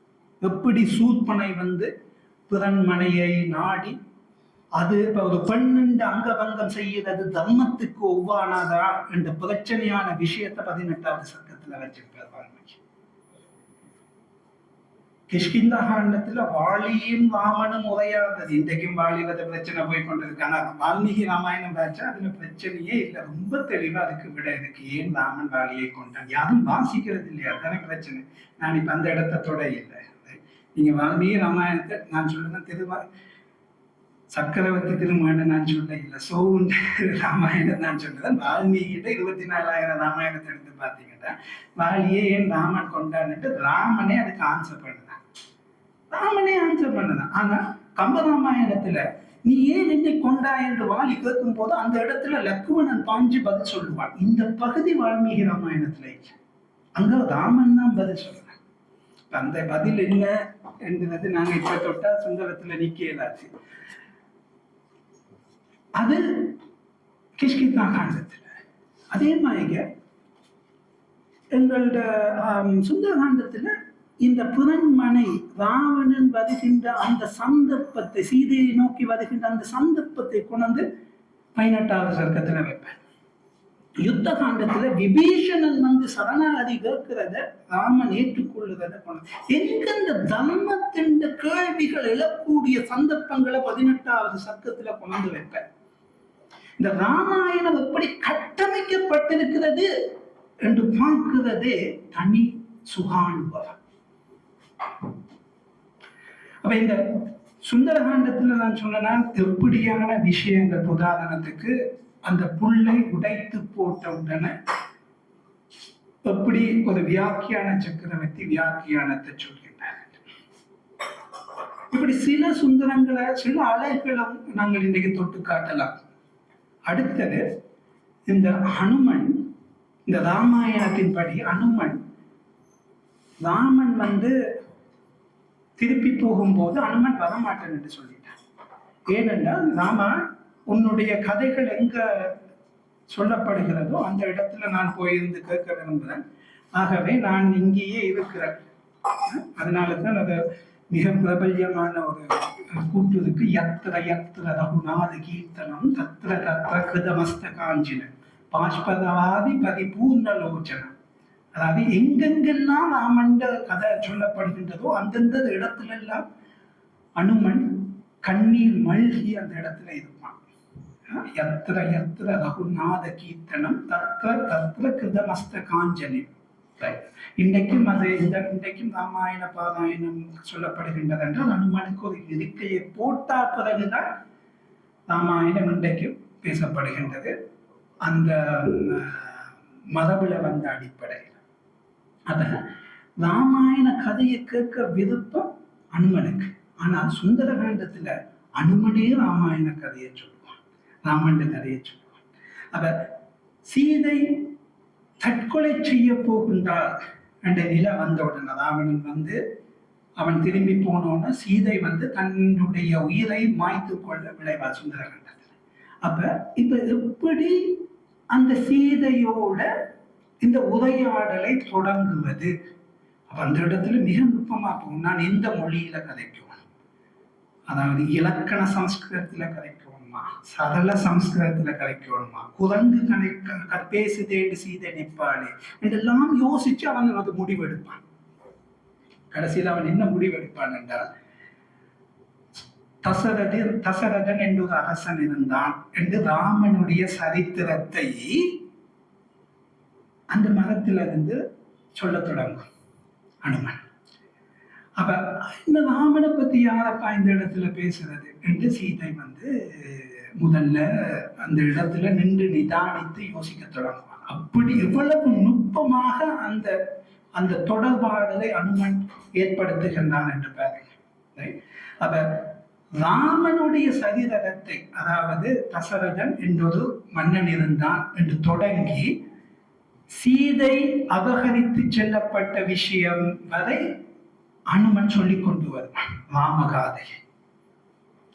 இதுல ஒரு நுட்பம் இருக்கு, மிக நுட்பம் இருக்கு. ராமாயணத்தை முழுமையா வாசிச்சா உங்களுக்கு தெரியும். இந்த உண்மையா அனுமன் 3 முறை ராமனுடைய சரிதரத்தை சொல்கின்றார். முதலாவது சீதைக்கு 2 முறை சொல்கின்றார். இப்ப முதல் முறை சீதை கேட்டோன்னா சீதைக்கு சந்தோஷம் வந்துட்டு திருப்பி சொல்லட்டுக்கு திருப்பியும் ஹனுமன் சொல்லும் போது பாதாதிகேசமாக, அதாவது ராமனுடைய அங்க லட்சணங்களை பாதம் தொடங்கி கேசம், இதுக்கெல்லாம் பாதாதி கேசம் கேசாதி பாதம் எப்படி எல்லாம் சொல்லணும் எல்லாம் விதிகள் இருக்கு. அப்ப முதலாவது அனுமன் சீதைக்கு சொல்கின்றான். இப்ப இந்த இடத்துல நான் சொல்லுற காரணம் என்னன்னா, அந்த சீதைக்கு சொல்லும் போது சூர்பனகை என்ற பேரை அனுமன் எடுக்க மாட்டான்.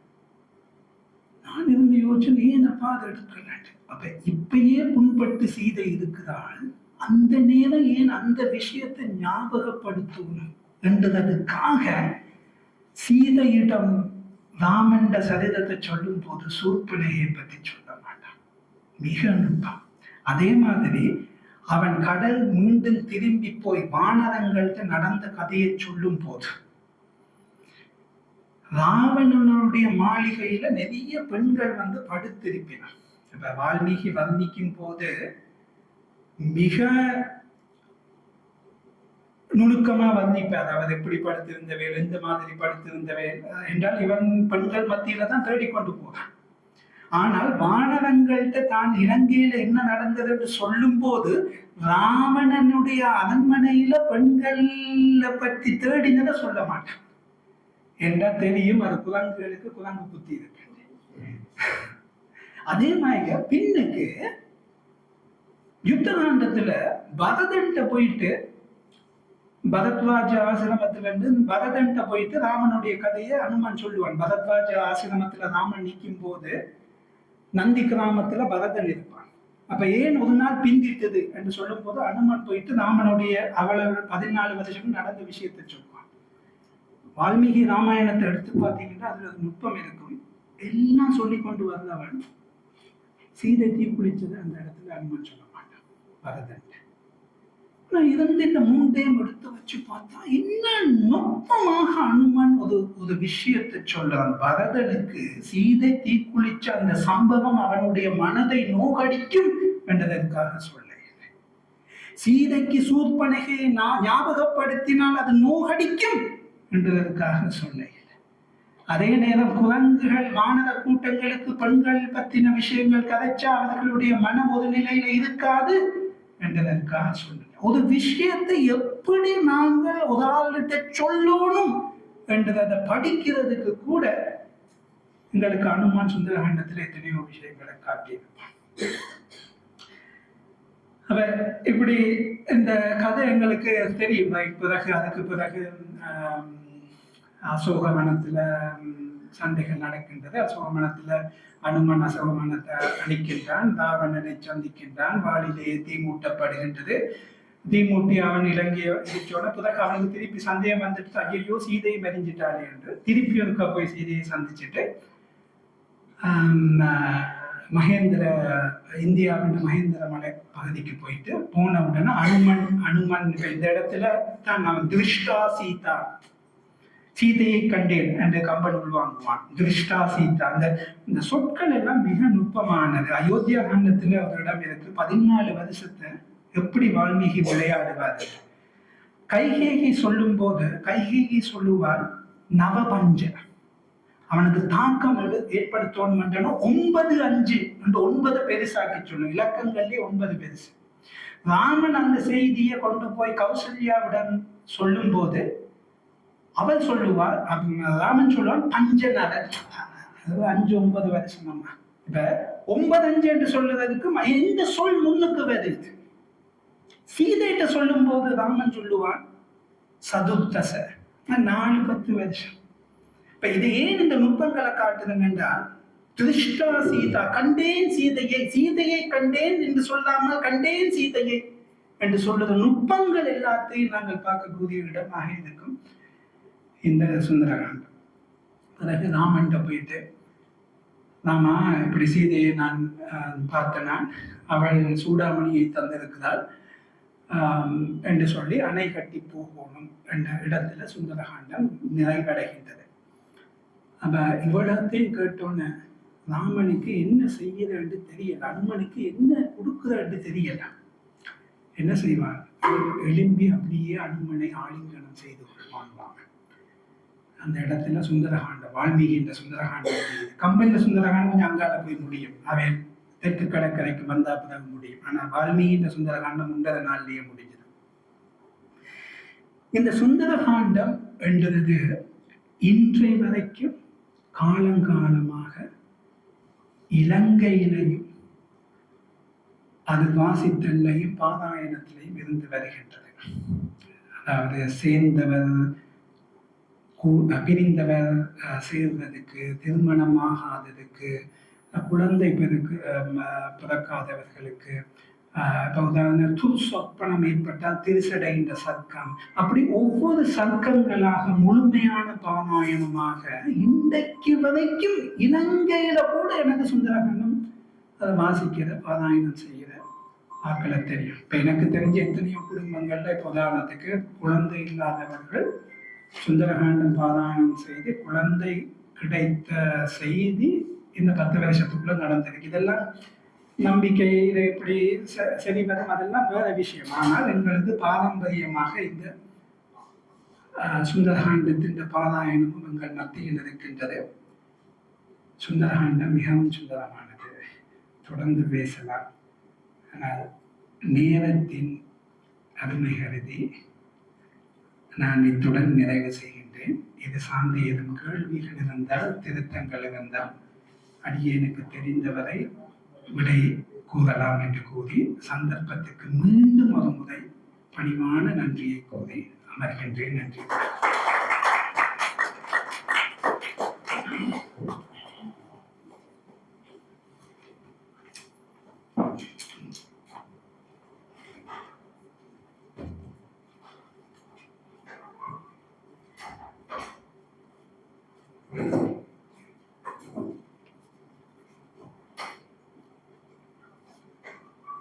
உண்மையில் வால்மீகி ராமாயணத்தை பற்றி ஒரு தெளிவு உங்களுக்கு இல்லை.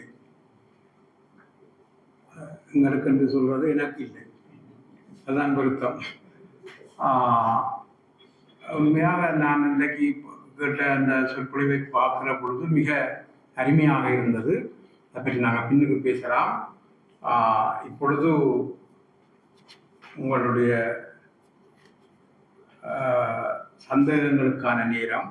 தயவு செய்து 5 நிமிடத்தில் இந்த டைட்டிலோட தொடர்பாக சுந்தரம் மொழிலும் சுந்தரகாண்டம் என்று அன்புக்குரிய ஞானம் பாலச்சந்திரன் அவர்களுடைய ஆற்றிய அந்த உரையோடு தொடர்புபட்ட வினாக்களாக அல்லது அதோடு தொடர்புடைய செய்தியாக உங்களுடைய கருத்துக்கள் அமைய வேண்டும் என்று கேட்டுக்கொள்கிறேன்.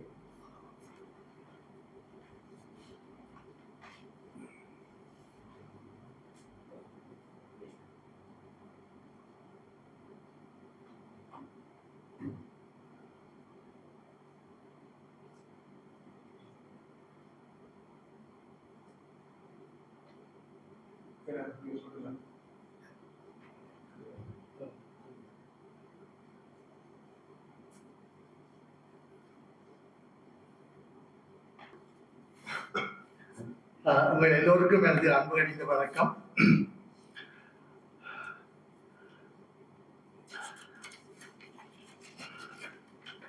சுந்தரம் மிளிரும் சுந்தர காண்டம். இது ராமாயணத்திலையா? இந்த சுந்தரம் மிளிரும் சுந்தர காண்டம் வேர்க்கத்திலிருந்து வர முடியாதா என்ற ஒரு கேள்வி இருக்கலாம். ஆனால் நாங்கள் எல்லோருக்கும் தெரியும் இது ராமாயணம் சம்பந்தப்பட்டது. இந்த சுந்தர காண்டத்தை பற்றி வால்மீகியை அடிப்படையாக வைத்து கம்பரையும் இணைத்து பாலசுந்தர் அவர்கள் பேசியிருக்கிறார்கள். அவருடைய ஆற்றலுக்கும் அறிவுக்கும் திறமைக்கும் வெளிக்கொணரும் விதத்திற்கும் நாங்கள் எல்லோரும் பாராட்ட வேண்டும். எந்த விதமான கசடு முடர்கள் இல்லாமல் தூய தமிழில் இனிய மொழி பாவனையில் எங்களை இழுத்து சென்றிருக்கின்றார். ஒரு pin drop silence was existent at the time of his delivery, long until he's finished. So it's a nice lecture, very productive lecture, very instructive lecture. It would benefit everybody, you, me and everybody, provided நாங்கள் இந்த கருத்தை அவர் சொன்ன உதாரணங்களை அவர் எங்கெங்கெல்லாம் சுந்தர காண்டத்தில் இருக்கின்ற தத்துவங்களை தத்துவமாக சொல்லவில்லை, தத்துவ கருத்துக்களாக இலகுவான மொழியில் வெளியிட்டார். என்னுடைய மனசு போனவனை என்னப்பா இன்றைக்கு கேட்டான்னு சொன்னான். நிச்சயமா கேட்கும். அப்ப நான் என்ன சொல்ல போகின்றேன்? சரி, அவர் கடைசியா சொன்னார் தேடல். அந்த தேடல் என்ற ஒரு விளை, ஒரு வினை, அதை எப்படி அனுமன் செய்தான் அல்லது அனுமனுக்கு எப்படி செய்ய வேண்டும், யார் சொல்லிக் கொடுத்தார்கள் என்ற எல்லாத்தையும் தவிர அவன் தேடினான், கண்டுபிடித்தான். அதன் இடையே இந்த இடைவினைகள் பற்றி interactions, in the instructions, in the directions are not known to us, but explicitly seen he has achieved this task. Hanuman தனது நோக்கத்தை நிறைவேற்றினான். அடுத்தது ஆர்க்கிமிடிஸ் சொன்னார், யூரேகா யூரேகா ஐ ஃபவுண்டட். அதே போல அவர் சமஸ்கிருத சொல்லுறார், சீதையை கண்டேன் சீதையை கண்டேன் சீதை என்று ஒரு அழகான power of explanation of what you call என்ன விழிப்பு, ஒரு விழிப்பு தன்மையோட அந்த சுக்ரை சொன்னதும் ஞாபகத்தில் இருக்கும். மற்றது எனக்கு உண்மையிலேயே வால்மீகி ராமாயணம் பற்றி ஒன்றும் தெரியாது.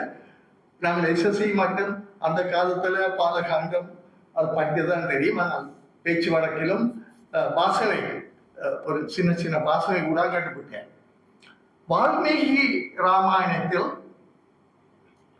ராமனை ஒரு சிறந்த மனிதனாக காட்டப்படுகின்றான், புருஷோத்மனாக. A man of great dignity and wisdom. He carries on as just above the men and women, but just below the God. ஆனால் கம்பன் அதை செய்யவில்லை. அவன் ராமனை தெய்வமாக்கிவிட்டான். He made as a divine deity. It penetrates through the universe and enters into the men and women of the world and indicates, directs the way of living in the temporal life. ஆங்கிலம் வந்து ஒரு குழப்படி பையன் எனக்கு, ஆனால் அதான் எனக்கு ஒரு இலகுவாக இது சொல்றது. ஆகவே ஒரு உலகியல் வாழ்க்கையில், எங்களுடைய லௌகீக வாழ்க்கையில் ஒரு மனிதன் மனிதனாக இருந்து தெய்வமாக மாறுகின்றான். அங்கே கம்பன் செய்தது. ஆனால் அதை வால்மீகி செய்யவில்லை. வால்மீகி ஏன் செய்யவில்லை என்று கேட்கலாம். அது அந்த காலத்தில் அவருடைய எண்ணக்கற்களில் தோன்றியவற்றை அந்த உலகிற்கு மாதிரி டைம் அண்ட் டைட் சொல்வார். ஒரு கவிஞனின் ஒரு ஆக்கத்திறன் கொண்டவனுடைய அந்த கால நேரத்துக்கு ஏற்ப சமுதாயத்தில் எதை சொல்ல வேண்டுமோ அதை சொல்லிவிட்டார். எது இருந்தாலும் பாலச்சந்திரன் அவர்களுக்கு நன்றி சொல்ல வேண்டும். அவர் ஒரு வசனம் சொல்ல விரும்புகிறேன். ஞானம் ஐயாவை எங்களுக்கு நன்றாக தெரியும். சோ ஞானம் பாலச்சந்திரன் பழமையில சொல்லுவாங்க, chip off the old block. Chip off the old block. ஒரு தங்க கட்டியின் துண்டாக இருக்கின்றார் ஞானம் Balachandran. I wish you all success. It's a great pleasure to have heard you speaking in that. Thank you.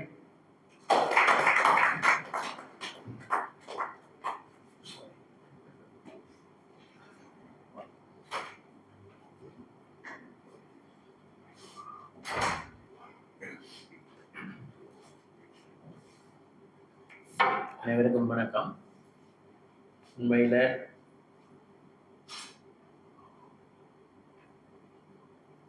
ஞானம் பாலச்சந்திரன் அவர்களுடைய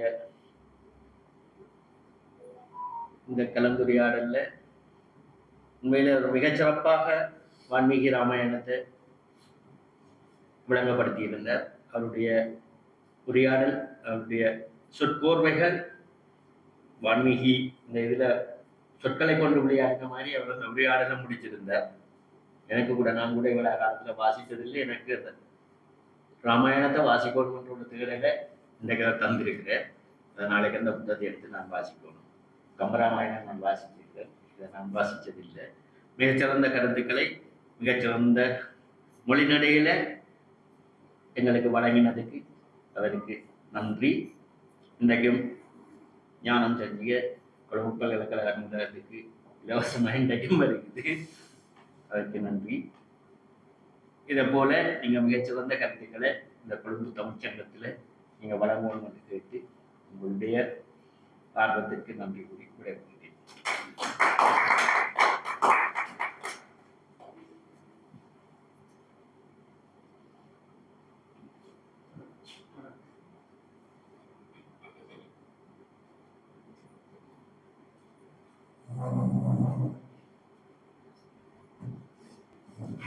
எல்லோருக்கும் வணக்கம். முதலாவதாக பேசின ஐயா எஸ்எஸ்சி வரைக்கும் ராமாயணத்தை படிச்சுட்டு அதுக்கு மேலே 10 லெவல் தாண்டி அருமையான விஷயங்களை சொன்னார். நானும் அவ்வளோ ராமாயணங்கள் அதில் பற்றி காதால கேட்டதை தவிர, எங்களை GCOL படித்ததை தவிர, கம்பன்களை ஜெயராசு இருந்த கூட்டங்கள் அதுகள் பார்த்ததை தவிர, நாட்டு கூத்துகள் அதுகள் எங்களோட ஊரில் நடந்துக்கும் அதிலையும் பார்த்துருக்கிறோம். அத்தோடு எனக்கு இந்தியாவில் தமிழ் நண்பர்கள், மலையாள நண்பர்கள், கன்னட நண்பர்கள் என்று பல நண்பர்களோடு தொடர்பு இருந்தது. சில சமயத்தில் உரையாடும் பொழுது நாங்கள் கம்பன் தமிழில் படித்தாக்கள், அந்த நாங்கள் அறிஞ்ச விஷயங்கள் கூடுதலாக கம்பன் ராமாயணம் ஒரிஜினல் வால்மீகி என்று சொன்னாலும், ஆனால் எல்லா மொழிகள்லேயும் கொஞ்சம் கொஞ்சம் வித்தியாசம் இருக்கு. நான் அவர்களோட உரையாடைக்க, நான் இதில் ஒருத்தையும் இல்லை, அவர்களோட உரையாடைக்க அறிஞ்சது. ஆனால் பொதுவானது ராமனும் தெய்வம் நிலைக்கு அந்த ஐயா சொன்ன மாதிரி வந்துட்டார். என்றால் நாங்கள் பார்க்குறாங்க, நான் வட இந்தியாவில் ராமர் குணக்கம் மிக அதிகம். எல்லாத்துக்கும் மேலாக அவருடைய உரையில பல தளங்கள்ல அந்த விஷயங்களை அவர் சொல்லியிருந்தாலும், அந்த முதல் சொன்ன ஐயா சொன்ன தேடல் என்ற விஷயம் எனக்கு ரொம்ப பிடிச்சு கொண்டது. ஏனென்றால் உங்களுக்கு தெரியும், பல ஆராய்ச்சிகள் பல பலடிக்கும் எல்லாம் வந்தாலும் முந்தி சொன்னது பிள்ளை பிந்தி சொன்னது பிள்ளை என்ற விஷயங்கள் எல்லாம் அறிவு உலகத்திலே நடந்து கொண்டிருக்குது. இன்றைக்கு ரிசர்ச் செய்கிற ஆக்கள், பிஹெச்டி எம்பிஎஸ் செய்கிற ஆக்கள் எல்லாரும் தேடல் செய்துதான் லிட்ரேச்சர் ரிவ்யூவில் அறிஞர்களுடைய ஸ்காலர்லி விஷயங்களை எழுதி அதில் கேப்பை கண்டுபிடிச்சு தான் பெரிதொரு கான்ட்ரிபியூஷனை இந்த சமூகத்துக்கு செய்கிறார்கள். ஆகவே இன்றைக்கு ஞானமையா என்ற மகன் ஒரு பெரிய அதுவும் ஒரு பெரிய ஞானமான கருத்து தான். அவர் சொன்ன தேடல் இன்றைக்கும் அது இன்டெக்டா இருக்கும். அது ஒரு முக்கியமான விஷயம். நாங்கள் ஒரு கதை என்ற முறையில ஒரு சினிமா படம் பார்த்துட்டு போன மாதிரி போற விஷயங்கள் இருக்குது. ஆனால் அவர் அந்த பேச்சில கொண்ட தேடல் என்ற விஷயம் மிக மிக முக்கியமாக தொடர்ந்து நீடிக்கிற விஷயம் என்று சொல்லி அந்த விஷயத்தை அவர் சொன்னதுக்கு அவருக்கு நன்றியும் சொல்லிக்கொண்டு இந்த நிகழ்ச்சியை ஒழுங்குபடுத்தி எங்களை புதிய தலைவர் ஐயா, நான் கனகாலத்து இந்த கூட்டத்தில் வந்தேன்னா நான் ஜஃப்னாவில் இருந்தபடியாக வர முடியல. அவருக்கு நன்றியை சொல்லிக்கொண்டு எனது விசேட நன்றியை இப்போ தலைமை தாங்கி கொண்டிருக்கிற ஐயாவுக்கும் ஞானம் ஐயா என்ற மகனுக்கும் சமர்ப்பித்து கொண்டு விடப்படுகிறேன்.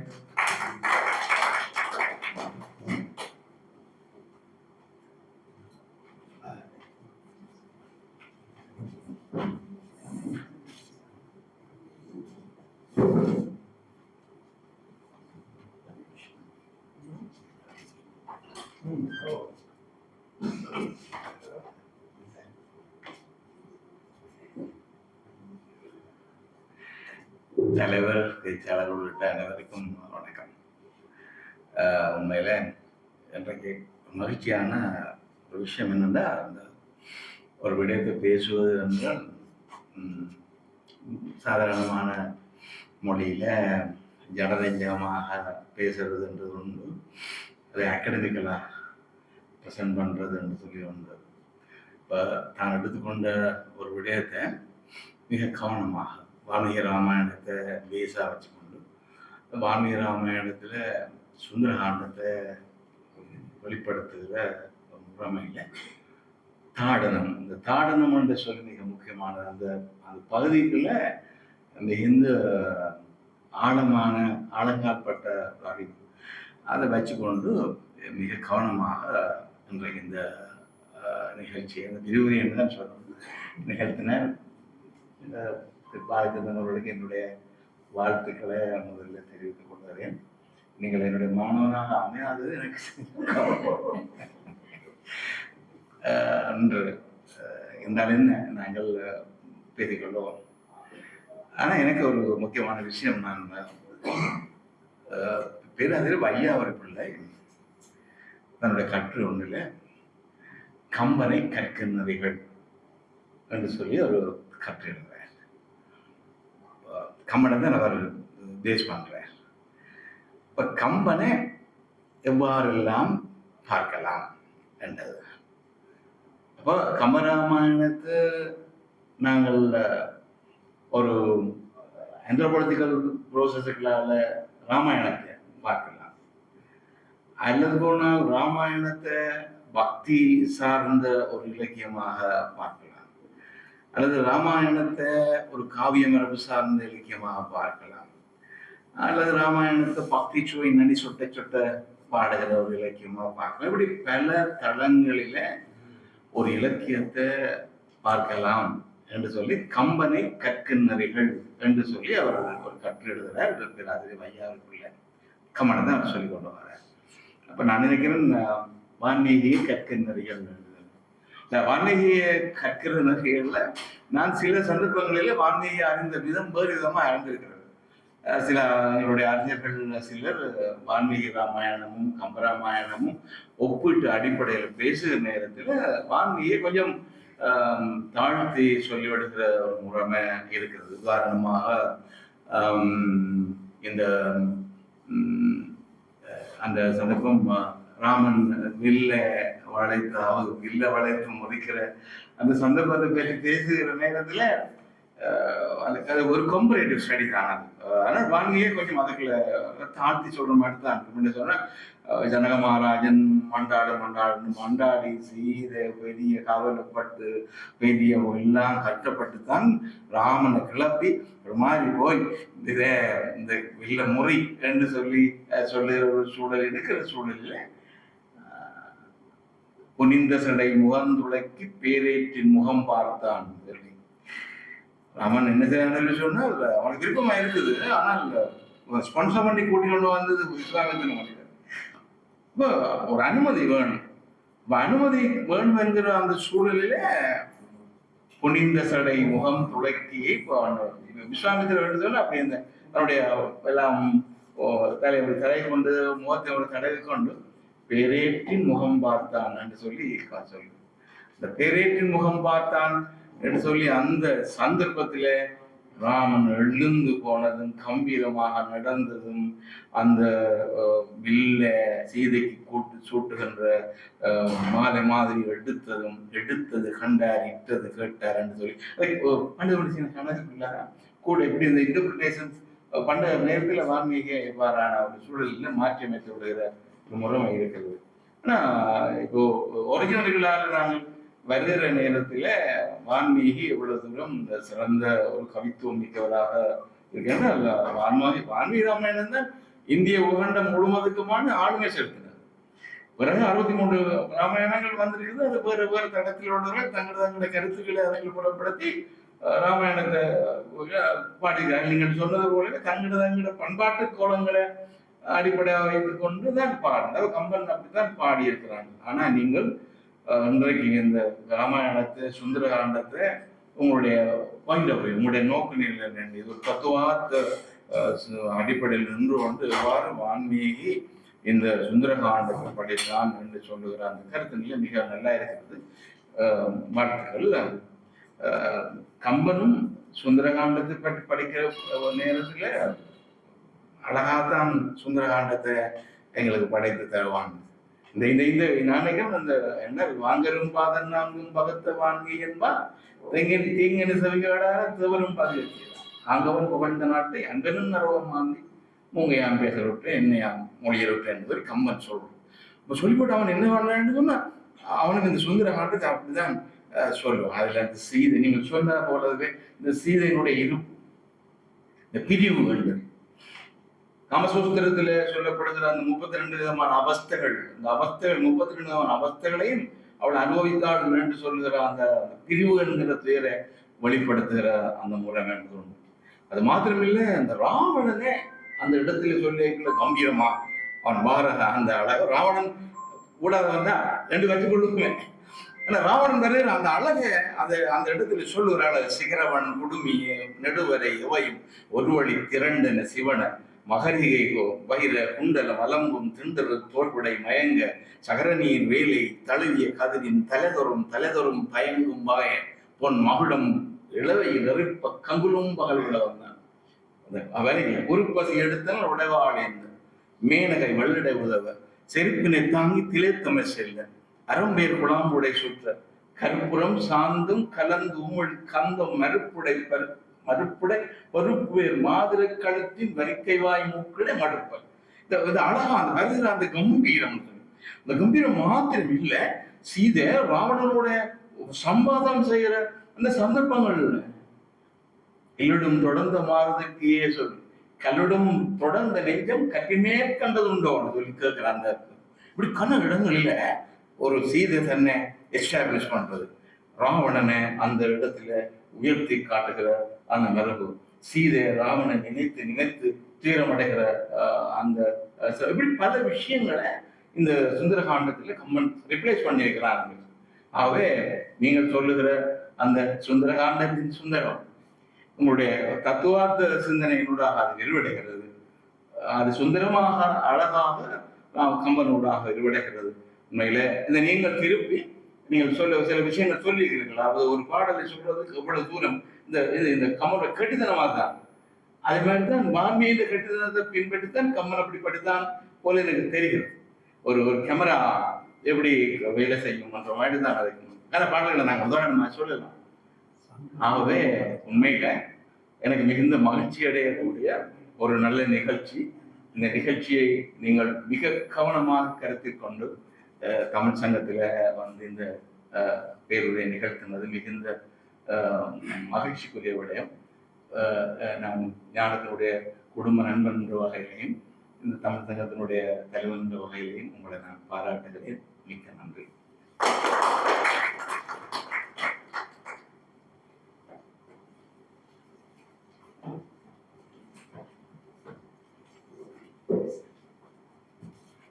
நன்றி. உண்மையிலே ஒரு பிரயோசனமான ஒரு சர்வதேச மட்டத்தில் ஒரு கல்வியாளர்களுடைய புலமைத்துவத்தை தூண்டிவிடக்கூடிய வகையிலே சிறந்த ஒரு ஆய்வியல் அடிப்படையான ஒரு சொற்பொழிவாக அமைந்திருந்தது. இது பிரயோசனமானது. இவ்வாறான சொற்பொழிவைத்தான் இப்போ பண்டாநாயக்க மெமோரியல் கோளுக்கு போனோம்னா அங்கே பேசுகிற பேச்சுக்கள் எல்லாம் ஆய்வியல் அடிப்படையாக கொண்டவை. அவை தேடலை தூண்டும்.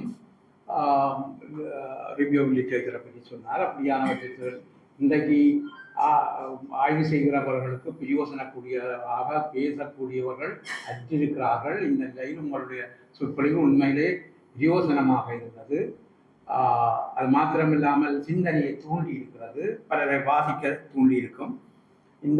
இது இவ்வாறு நீங்கள் பேசவில்லையானால் அதை நான் ராமாயணத்திலிருந்து தான் சொல்லுகிறேன். என்னவெனில் அந்த இன்று போய் நாளை வா என்று சொன்ன ராமன் அவ்வாறு சொல்லவில்லை, ஆனால் சூரிய வம்சத்தில் பிறந்தவனாக கருத மாட்டான் என்று இடத்தில் சொல்லுவார்கள். அதை போல ஞானத்தினுடைய குழந்தை இவ்வாறு வந்து பேசவில்லை, ஆனால் அது ஒரு பிரயோசனமாக இருந்திருக்காது என்ற கருத்தை சொல்லி, சர்க்கார் சகவிலர் என்பது அவரவர் எச்சத்தால் காணப்படும் என்பார் வள்ளுவர். ஆகவே அவர் ஞானம் கொண்டு சென்ற அந்த எச்சம் அது மாத்திரமல்ல, இந்த கொழும்பு தமிழ்ச்சங்கத்துக்கு விபுலானந்தருடைய சிலையை அன்பளிப்பு செய்து அதை சங்கரப்பிள்ளை மண்டபத்திலே நிரந்தரமாக வைக்க செய்த பெருமையும் ஞானமையாவை சாரும். அது ஒரு சாதாரண நடவடிக்கை. அவர் பழகிய காலமெல்லாம் தமிழ்ச்சங்கத்துக்கு தன்னாலான பங்களிப்பை நல்கியிருப்பார். அவருடைய குழந்தை, அவருடைய பிள்ளை இன்றைக்கு வந்து மிக அரிய சொற்பொழிவாற்றி எங்களை சிந்திக்க தூண்டி ஒரு ஆய்வியல் ரீதியாக ஒரு பல்கலைக்கழகத்திலே பேசக்கூடிய அத்தகைய ஒரு சொற்பொழிவை எங்களுக்கு ஆற்றி எங்களை ஒரு சிந்திக்க செய்தமைக்கு தங்களுக்கு நன்றி கூறி தமிழ்ச்சங்கத்தின் சார்பாக தங்களுக்கு எமது மனமார்ந்த நன்றியதை தெரிவித்து சங்க வீரத்துடன் இன்றைய நிகழ்வு நிறைவு.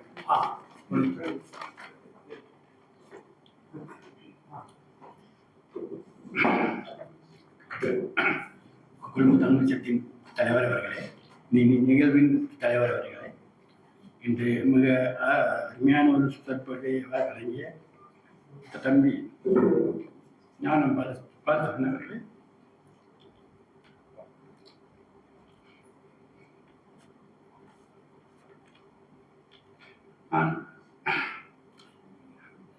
ஞானம் ஐயாவுடன் குறைந்தது ஒரு 46 வருடங்களுக்கு மேலாக நான் தொடர்பு கொண்டவன். ஞானம் அவர்களெல்லாம் மிக சிறு வயதிலிருந்து எனக்கு தெரியும். இருந்தாலும் நான் கொழும்புக்கு வந்து 2000 ஆண்டு நான் கொழும்புக்கு வந்தேன். அந்த நேரத்தில் தான் ஞானம் ஆரம்பிக்கப்பட்டது. அது தொடர்ந்து அந்த முதல் இதிலிருந்து எனக்கு தொடர்ந்து கொழும்பு உல்லாசத்துக்காக அனுப்பி வைத்தார். அதன் பிறகு நான் அவர்கள் கொழும்புக்கு வந்த பிறகு நானும் அந்த வீட்டில் ஒருவனாக ஞானம் பண்ணையில் செயல்பட்டேன். உங்களுக்கு தெரியும், ஞானத்தில் ஆகக்கூடிய பக்கம் 4 பக்கங்கள் எனக்கு கலை இலக்கிய செய்தி வந்து ஒரு 4 பக்கத்தை எனக்கு ஒதுக்கி கொடுத்தார்கள். எந்த பத்திரிகையிலும் அவ்வாறு 4 பக்கங்களை ஒதுக்க மாட்டார்கள். நான் செய்தேன். இப்பொழுது நான் சோம்பேறித்தன காரணமாக அந்த அதுகளை பதிவு செய்யவில்லை. தொடர்ந்து நான் செய்வேன். தம்பியுடன் நான் இருந்து செய்வேன். அந்த எனக்கும் அவருக்கும் உள்ள உறவு காரணமாக தான் தம்பி நீங்கள் இதை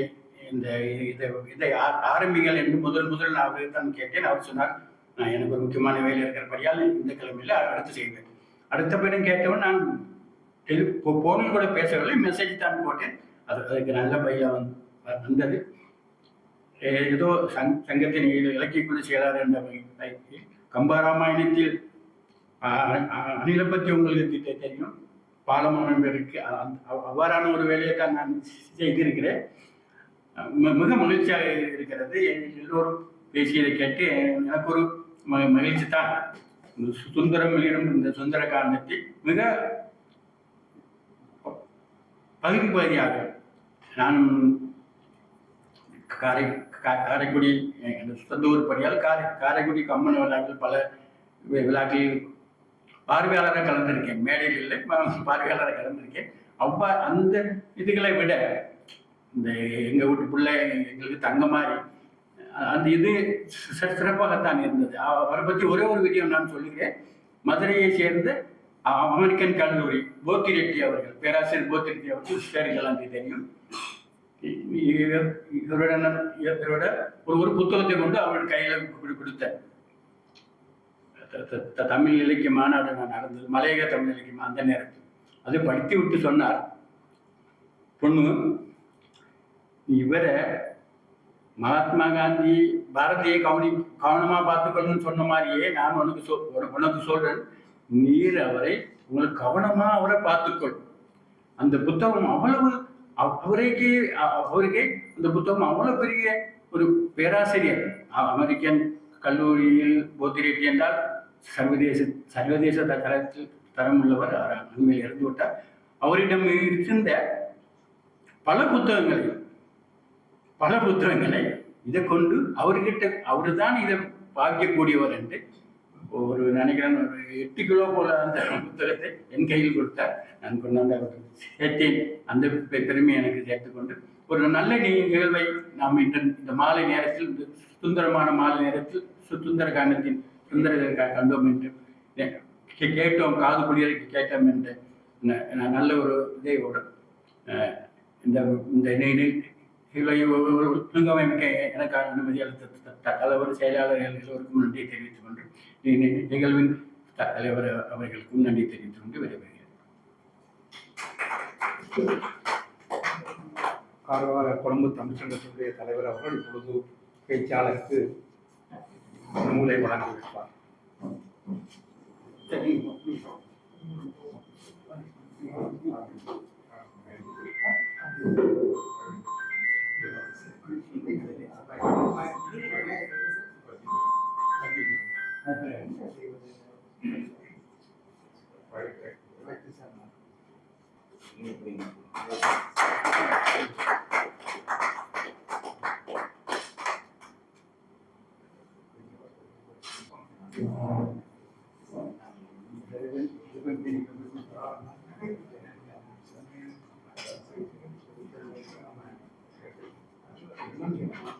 சங்க